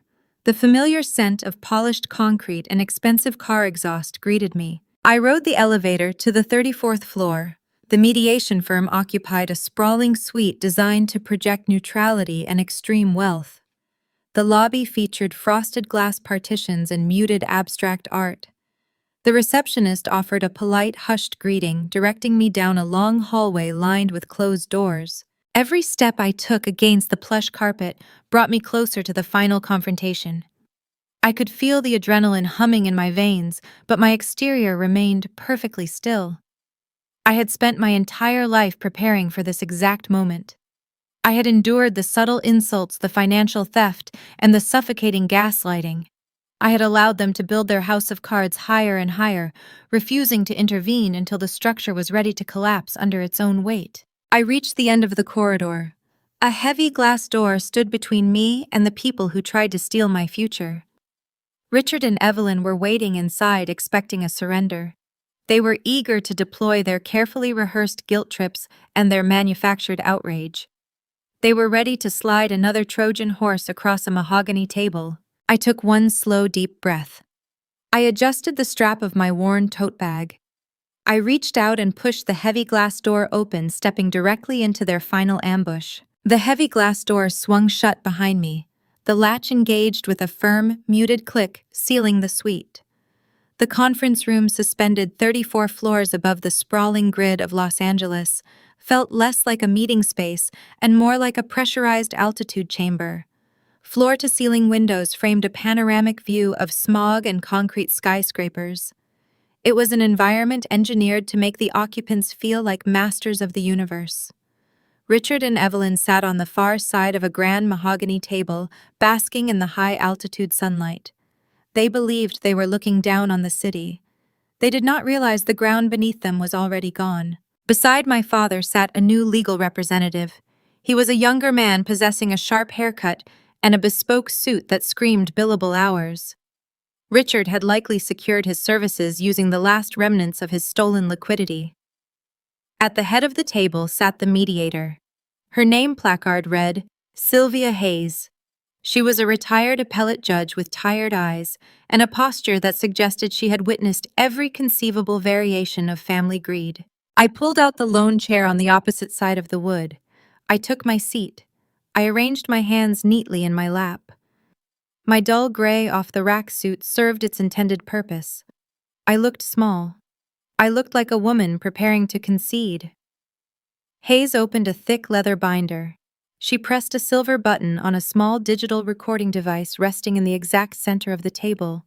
A red light blinked to life. "We are officially on the record," Hayes announced. Her voice carried a bored, flat authority. "This is a mandated reconciliation session regarding the estate of the late Arthur Cooper. All parties have submitted their sworn financial affidavits. Before we review the baseline assets, I will allow opening statements." Evelyn did not wait for the retired judge to finish detailing the procedural guidelines. She launched her offensive the moment Hayes paused for breath. My mother reached into her designer handbag and produced a single lace-trimmed handkerchief. It was a calculated theatrical prop. She dabbed the dry corner of her eye. "We are just so heartbroken," Evelyn began. Her pitch quivered with practiced sorrow. "We never wanted our private lives to come to this stage. We are a close family. Or at least we used to be before the money changed things." I watched the performance without blinking. Evelyn spent my entire childhood perfecting this exact routine. Whenever she overspent the household budget on spontaneous trips or luxury goods, she would cry in the kitchen until Richard apologized for questioning her spending. Tears were her primary currency. She used them to purchase immunity from consequence. She was attempting to buy the mediator's sympathy right out of the gate. "Paige has been pulling away from us," Evelyn continued. She addressed Hayes but projected her voice so it echoed off the glass panes. "We only want to unify the family wealth, to protect everyone. The commercial economy is so unstable right now. We need to keep our legacy consolidated under experienced management. We just want to help our daughter navigate a complicated inheritance." Evelyn leaned forward. She pushed a rectangular silver tissue box across the mahogany table toward me. The metal base scraped softly against the polished wood.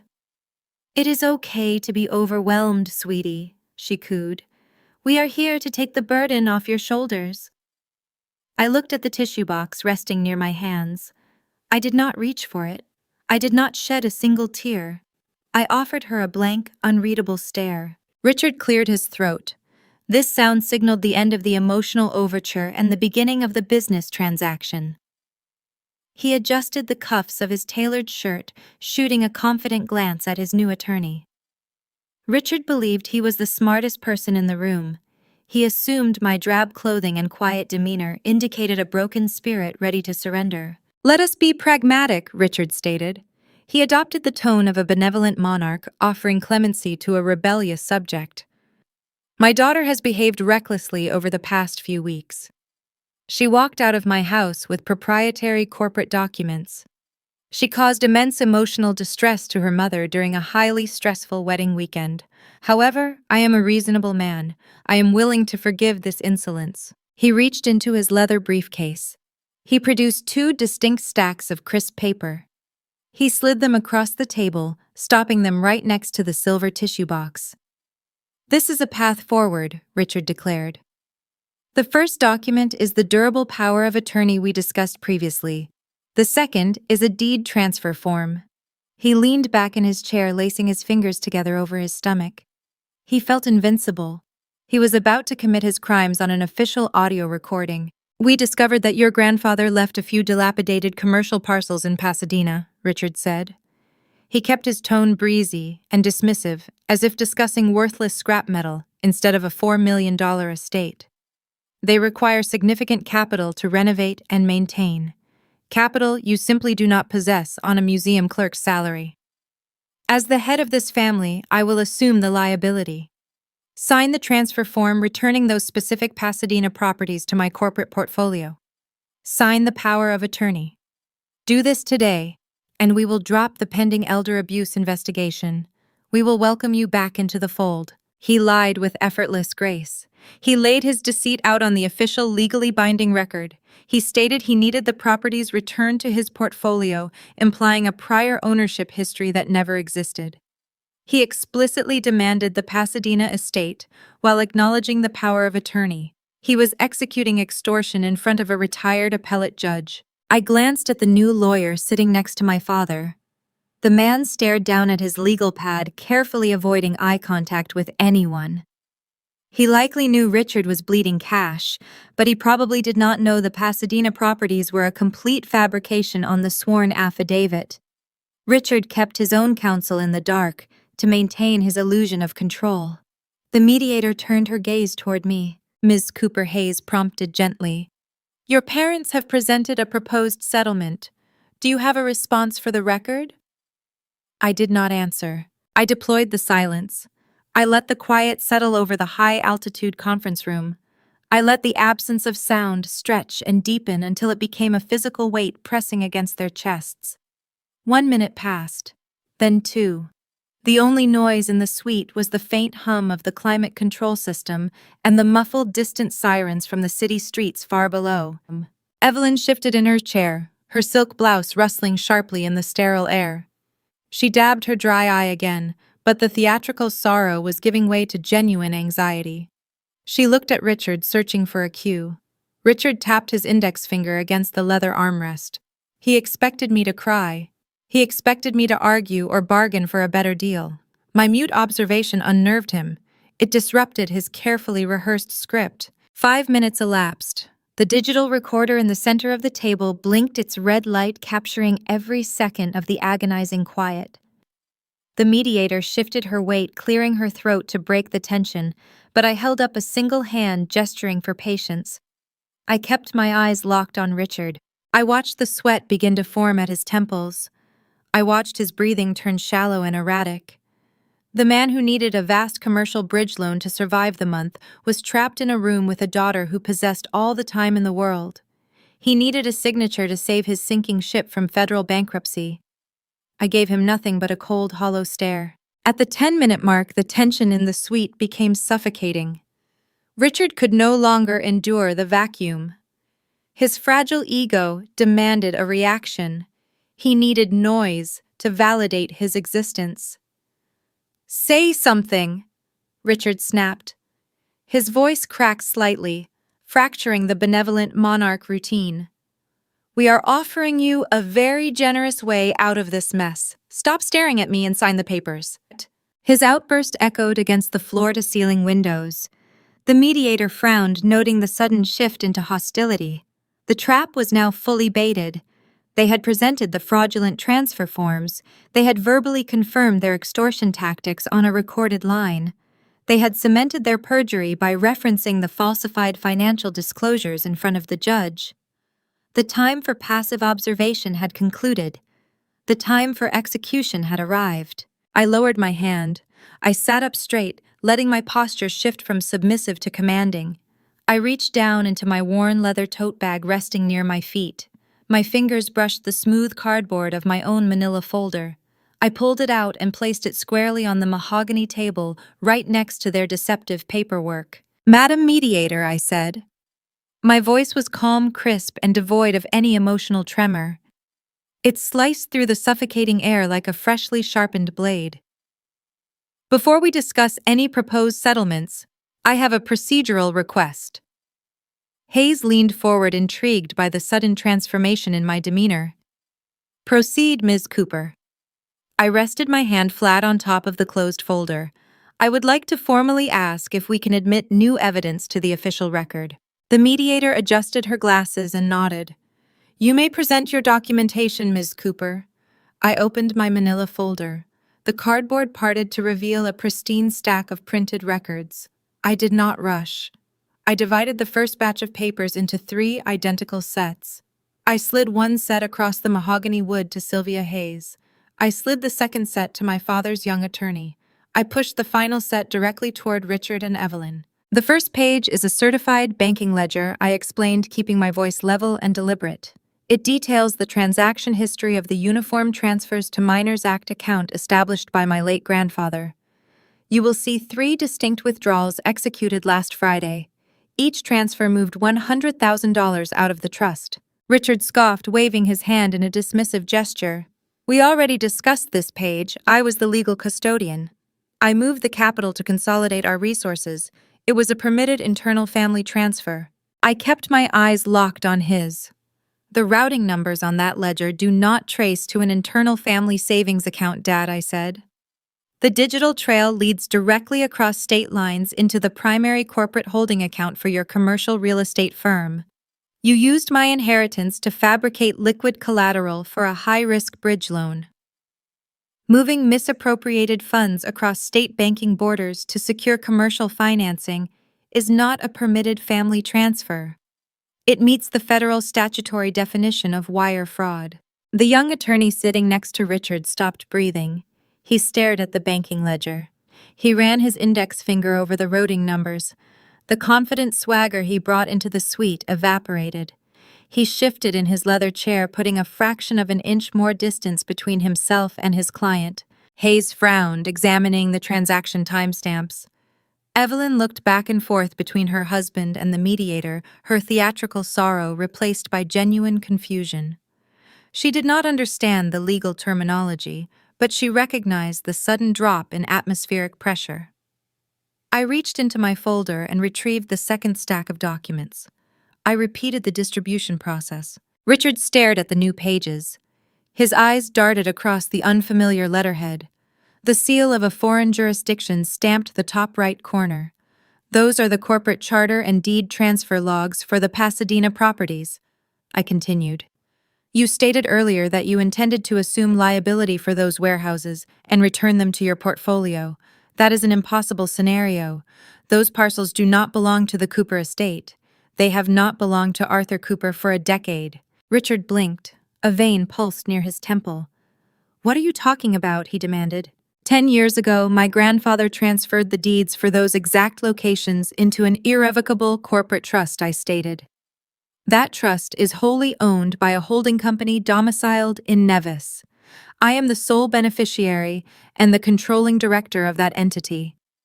The portfolio possesses a current market valuation exceeding $4 million. The structure includes an ironclad spendthrift provision. You cannot claim them, you cannot seize them, you cannot even compel a domestic court to recognize them. They are untouchable. The color drained from Richard's face, leaving a sallow grayish hue. The illusion of his control shattered against the cold, hard reality of the foreign incorporation documents. He realized the $4 million lifeline he desperately needed to save his failing business was locked behind a steel door he could never open. He had no leverage. He possessed zero authority. The heavy glass door of the conference room opened. Harrison Thorne stepped into the suite. He wore a charcoal suit tailored to geometric perfection. He carried a leather binder resting against his side.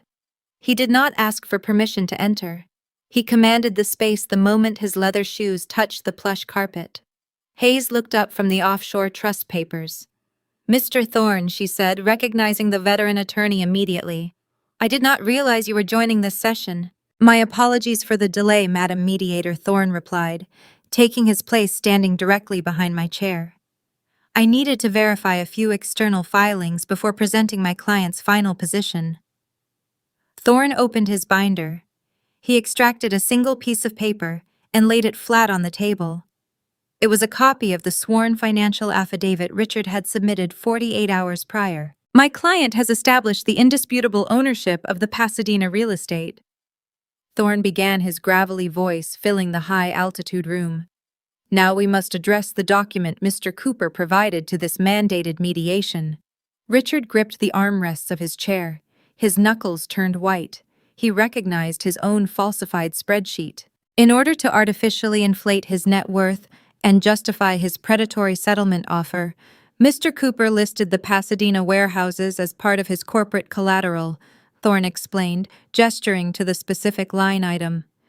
He claimed ownership of a foreign asset he has never possessed. Submitting a falsified asset declaration to a mandated dispute resolution proceeding constitutes perjury under penalty of state law. The young lawyer sitting beside Richard swallowed hard. He looked at the sworn affidavit. His name and bar number were printed at the bottom of the submission page. He had certified the document's integrity, believing his client provided accurate accounting.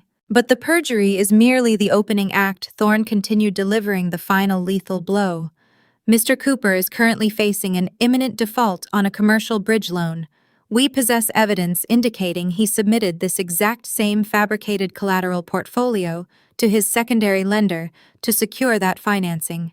Pledging unowned foreign assets to obtain commercial capital is a direct violation of federal statutes. It is felony bank fraud. The room went dead silent. The digital recorder blinked its red light, capturing the profound quiet. The realization settled over the mahogany table. I did not just protect my inheritance. I did not simply build a wall to keep my father out. I played the quiet, obedient daughter. I let him demand a mediation. I let him submit his falsified paperwork. I handed him the pen and allowed him to legally document his own crimes on an official audio recording. My silence was the shovel he used to dig his own grave. Evelyn stared at me. Her mouth opened slightly, but no sound emerged. She saw past the drab gray suit and the unassuming posture. She finally recognized the woman sitting across from her. I was my grandfather's exact replica. I was a person who built concrete foundations and let the arrogant fools crash against them. The young attorney stood up. He did not look at Richard. He did not look at Evelyn. He reached across the table and gathered his legal pads. He snapped his bespoke briefcase shut. A lawyer has an ethical obligation to withdraw from representation if they discover their client used their services to commit fraud or perjury. Remaining in the room would jeopardize his license to practice law. "Where are you going?" Richard hissed, his voice a desperate, strangled whisper. The attorney ignored him. He turned on his heel and walked toward the exit. He pushed the heavy glass door open and disappeared down the long corridor, leaving his client stranded. Richard and Evelyn sat alone on the far side of the grand table. The panoramic view of the Los Angeles skyline loomed behind them, a mocking reminder of the heights they had just fallen from. The fraudulent power of attorney they tried to force upon me lay discarded near the silver tissue box. They were stripped of their weapons. They were stripped of their false wealth. They were trapped in a room with a retired judge, an unforgiving estate attorney, and a daughter who had just checkmated their entire existence. I sat perfectly still, my hands resting on the cool wood. I watched the remaining color leave my father's face. The house of cards had finally collapsed, and I did not even have to raise my voice. The mediation session ended not with a shout, but with the quiet, methodical shuffling of legal papers. Harrison Thorne closed his binder and escorted me out of the high-rise suite, leaving my parents sitting alone in the sterile, climate-controlled air. The fallout over the subsequent 90 days possessed a brutal geometric precision. It was not revenge. It was gravity. When you construct an entire existence on the fragile architecture of stolen capital and fraudulent disclosures, the collapse does not occur gradually. It happens all at once. Without my signature on the retroactive consent form, Richard possessed no defense against the wire fraud allegations. Without the fabricated Pasadena portfolio to offer as collateral, his secondary lender refused any extensions. 72 hours after the Century City showdown, the acceleration clause took full effect. The bridge loan officially defaulted. The seizure of his boutique commercial real estate firm unfolded on a Tuesday morning. Federal marshals arrived at his upscale office complex wearing dark windbreakers. They did not care about his tailored suits or his practiced boardroom charm. They carried cardboard boxes and digital extraction tools. The fraud squad from the Federal Banking Commission initiated a formal inquiry regarding the falsified collateral documents he used to secure his financing. Richard was forced to surrender his passport. He traded his corner office overlooking the ocean for a folding chair in a grim, windowless holding room. His firm was liquidated piece by piece. The ergonomic leather chairs, the imported espresso machines, the sleek glass desks were all auctioned off to satisfy a microscopic fraction of his outstanding debt. The bronze plaque bearing our family name was unbolted from the lobby wall and discarded. He tried calling his old golf partners to secure emergency personal loans. He was met with dead air and disconnected numbers. Evelyn attempted to maintain the illusion of control for exactly 2 weeks. She attended a charity luncheon wearing her sapphire necklace, acting as though the rumors swirling around Newport Beach were merely jealous gossip. But high society operates on a ruthless, unforgiving ledger. When the federal investigation regarding Richard's wire fraud became public knowledge, her social calendar evaporated overnight. The women who drank her custom vintage wines stopped returning her phone calls. The prestigious country club quietly suspended their family membership, citing a sudden backlog of unpaid dues. The true devastation arrived when Evelyn faced the staggering retainer fees required to keep her husband out of federal prison. The Tuscan villa with its terracotta roof and imported stone archways went on the market. Because they needed cash immediately to appease criminal defense attorneys, she accepted a predatory lowball offer. After clearing the punitive second mortgage, the remaining funds barely covered the initial legal retainers. Evelyn was forced to pack her designer wardrobe into standard cardboard boxes. They hired a moving truck to arrive in the dead of night, hoping to spare themselves the humiliation of their wealthy neighbors watching their retreat. Harper experienced a different kind of freefall. The ink on her premium marriage certificate was barely dry when the financial contagion spread to her new reality. Julian came from a family that valued optics above all else. They tolerated the Coopers when they believed Richard was a thriving tycoon, capable of funding extravagant Napa Valley weddings. When the federal fraud investigation made the front page of the local business journals, Julian's parents orchestrated a swift, tactical retreat. They recognized a sinking ship and severed the anchor. They hired a vicious family law attorney to file an annulment. They cited fraudulent inducement, claiming Harper and her family deliberately misrepresented their financial standing to secure the union. Julian moved Harper out of their luxury townhome while she was attending a spa appointment. Her golden child status offered zero protection against a family wealthier and more ruthless than her own. She returned from the sun-drenched vineyards to find her designer luggage sitting on a concrete loading dock. She reached out to her sorority sisters for a place to crash and found her calls blocked. She learned the harsh lesson that conditional love evaporates the moment the conditions are no longer met. 87 days after the mediation, my phone buzzed on my kitchen counter. The caller identification displayed an unknown number originating from a cheap prepaid cellular provider. I did not answer. I let the call route to the digital answering machine. I listened to the recording while standing by the open window, feeling the cool ocean breeze on my face. Evelyn's voice emerged from the small speaker. It was stripped of the polished charity gala warmth. It lacked the calculated theatrical sorrow she deployed in the Century City conference room. It was the raw, ragged sound of a woman who had finally run out of other people's money. "Paige," she whispered, the audio crackling with cheap static. "It is Mom. Things are very bad here. Your father is facing a grand jury indictment. The lawyers took everything from the house sale. Julian threw Harper out, and she is sleeping on a friend's couch. We are staying at a discount motel near the freeway. I know you are angry, but I just need a small loan. Just enough to secure a lease on a modest apartment. Please, sweetie, we have nothing left." I listened to the message precisely once. I did not feel a rush of triumphant joy. I did not feel the bitter satisfaction of a prolonged victory. I felt the quiet, profound peace of a closed circle. I reached out and pressed the delete button. The digital recording vanished into the ether. I opened my phone settings and permanently blocked the prepaid number. I did not destroy my family. I did not hire an attack dog litigator to ruin their reputations. I did not scream or throw plates or demand apologies. I simply refused to be the foundation for their delusions. I stepped out of the way and allowed the brittle structure they built to collapse under its own unsustainable weight. My grandfather was right. The loud ones always burn themselves out when they run out of oxygen. I picked up my keys and walked out of my Long Beach apartment. The California sun was climbing high, burning off the early morning marine layer. I merged onto the northbound freeway. My destination was not a sterile office or a dusty museum basement. I was driving toward Pasadena. The landscape shifted as I moved inland. The manicured coastal aesthetics gave way to the practical industrial grid of the older neighborhoods. I navigated the wide streets, reading the road signs my grandfather had known by heart. I wanted to see the legacy he fought so hard to protect. I wanted to stand on the concrete he poured and look at the walls he built.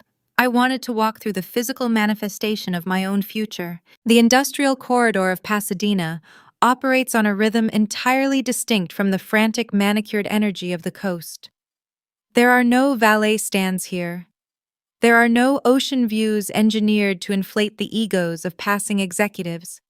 The streets feature wide, functional avenues lined with mature oak trees and aging chain-link fences.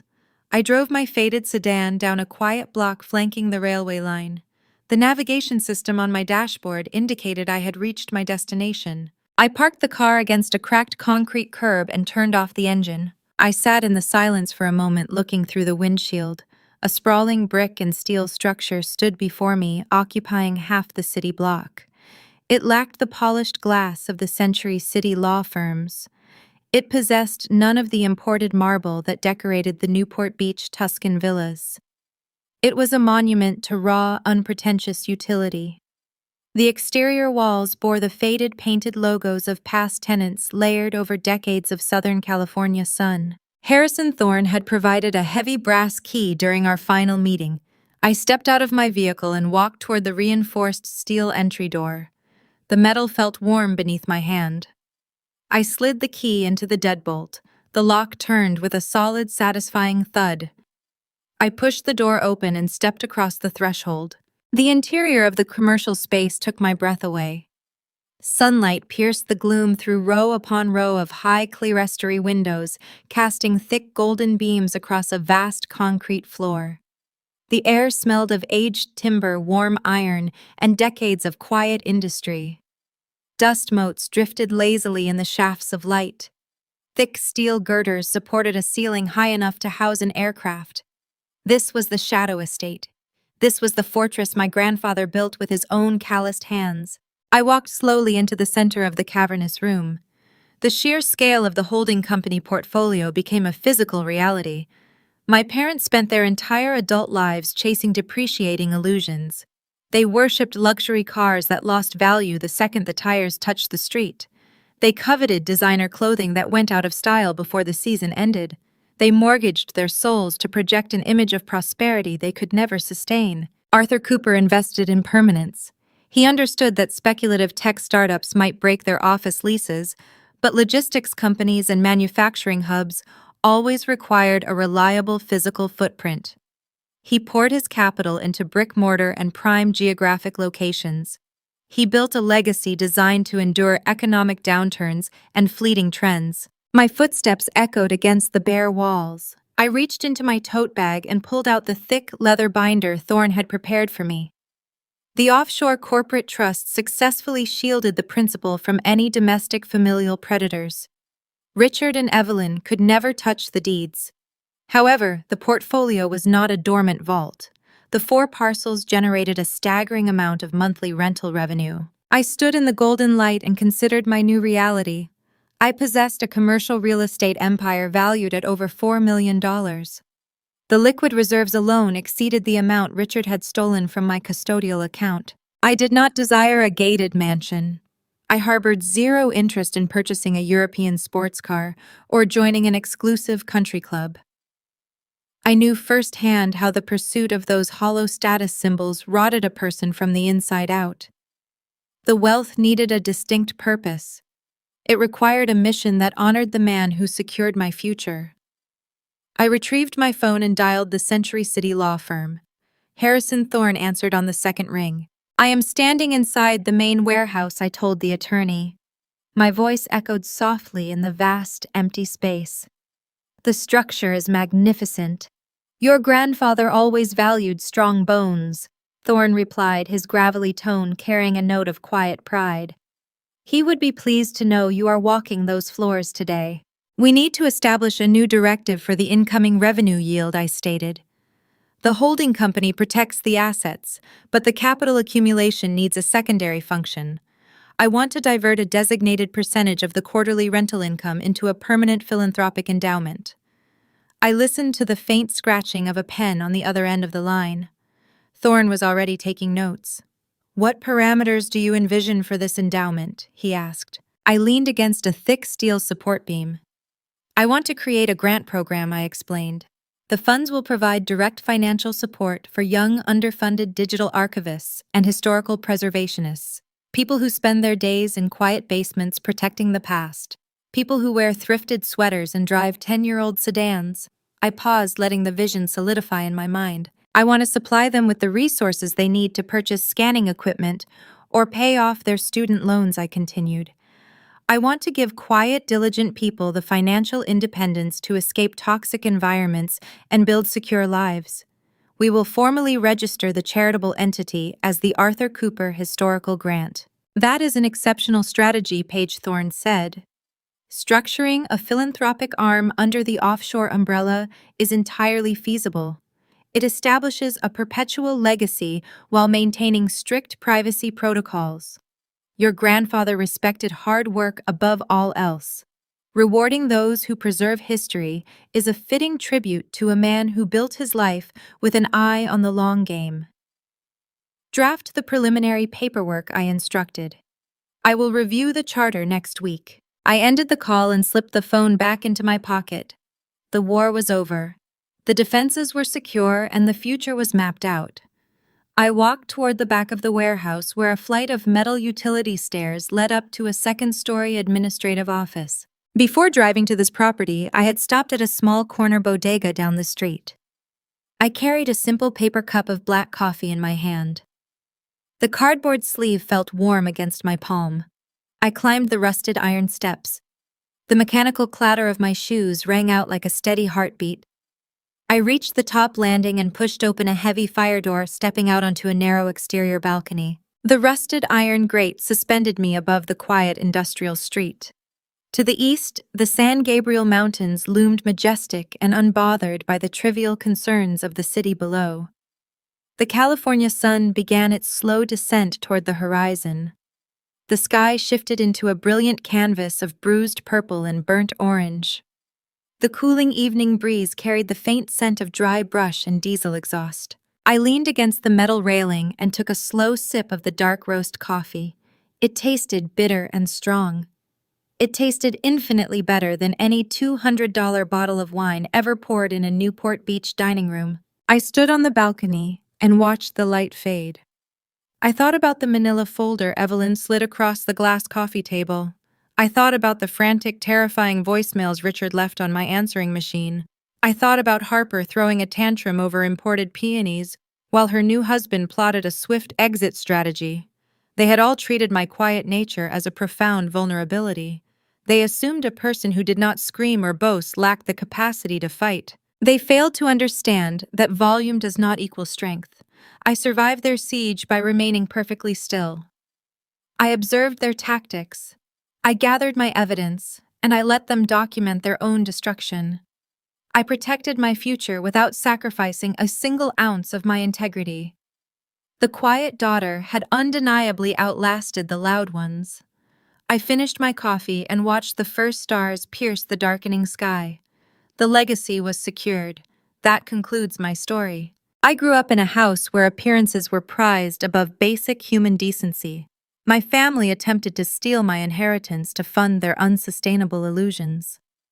They demanded my compliance and expected my silence to serve as their shield. I chose to use that silence as a weapon. I let them build their own trap, and I walked away with the keys to a kingdom they never knew existed. Now I have a question for anyone listening out there who has ever felt invisible in their own home.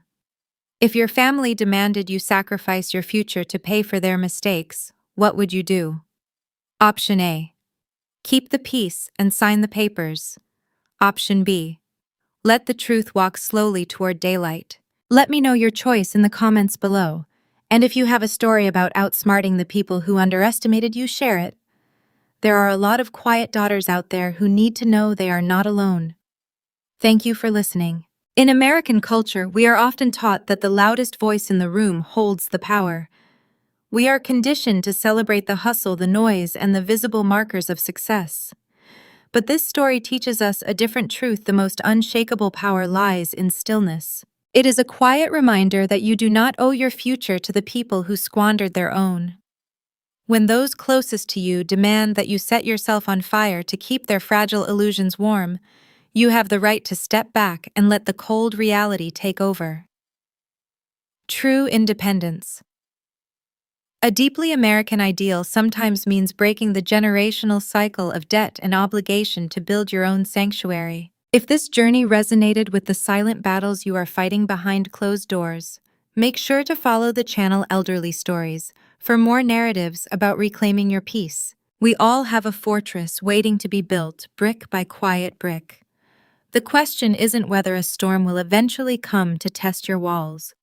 The question is, when the people who know your vulnerabilities finally start knocking, will you have the discipline to keep the door locked? Or will you let the noise back in?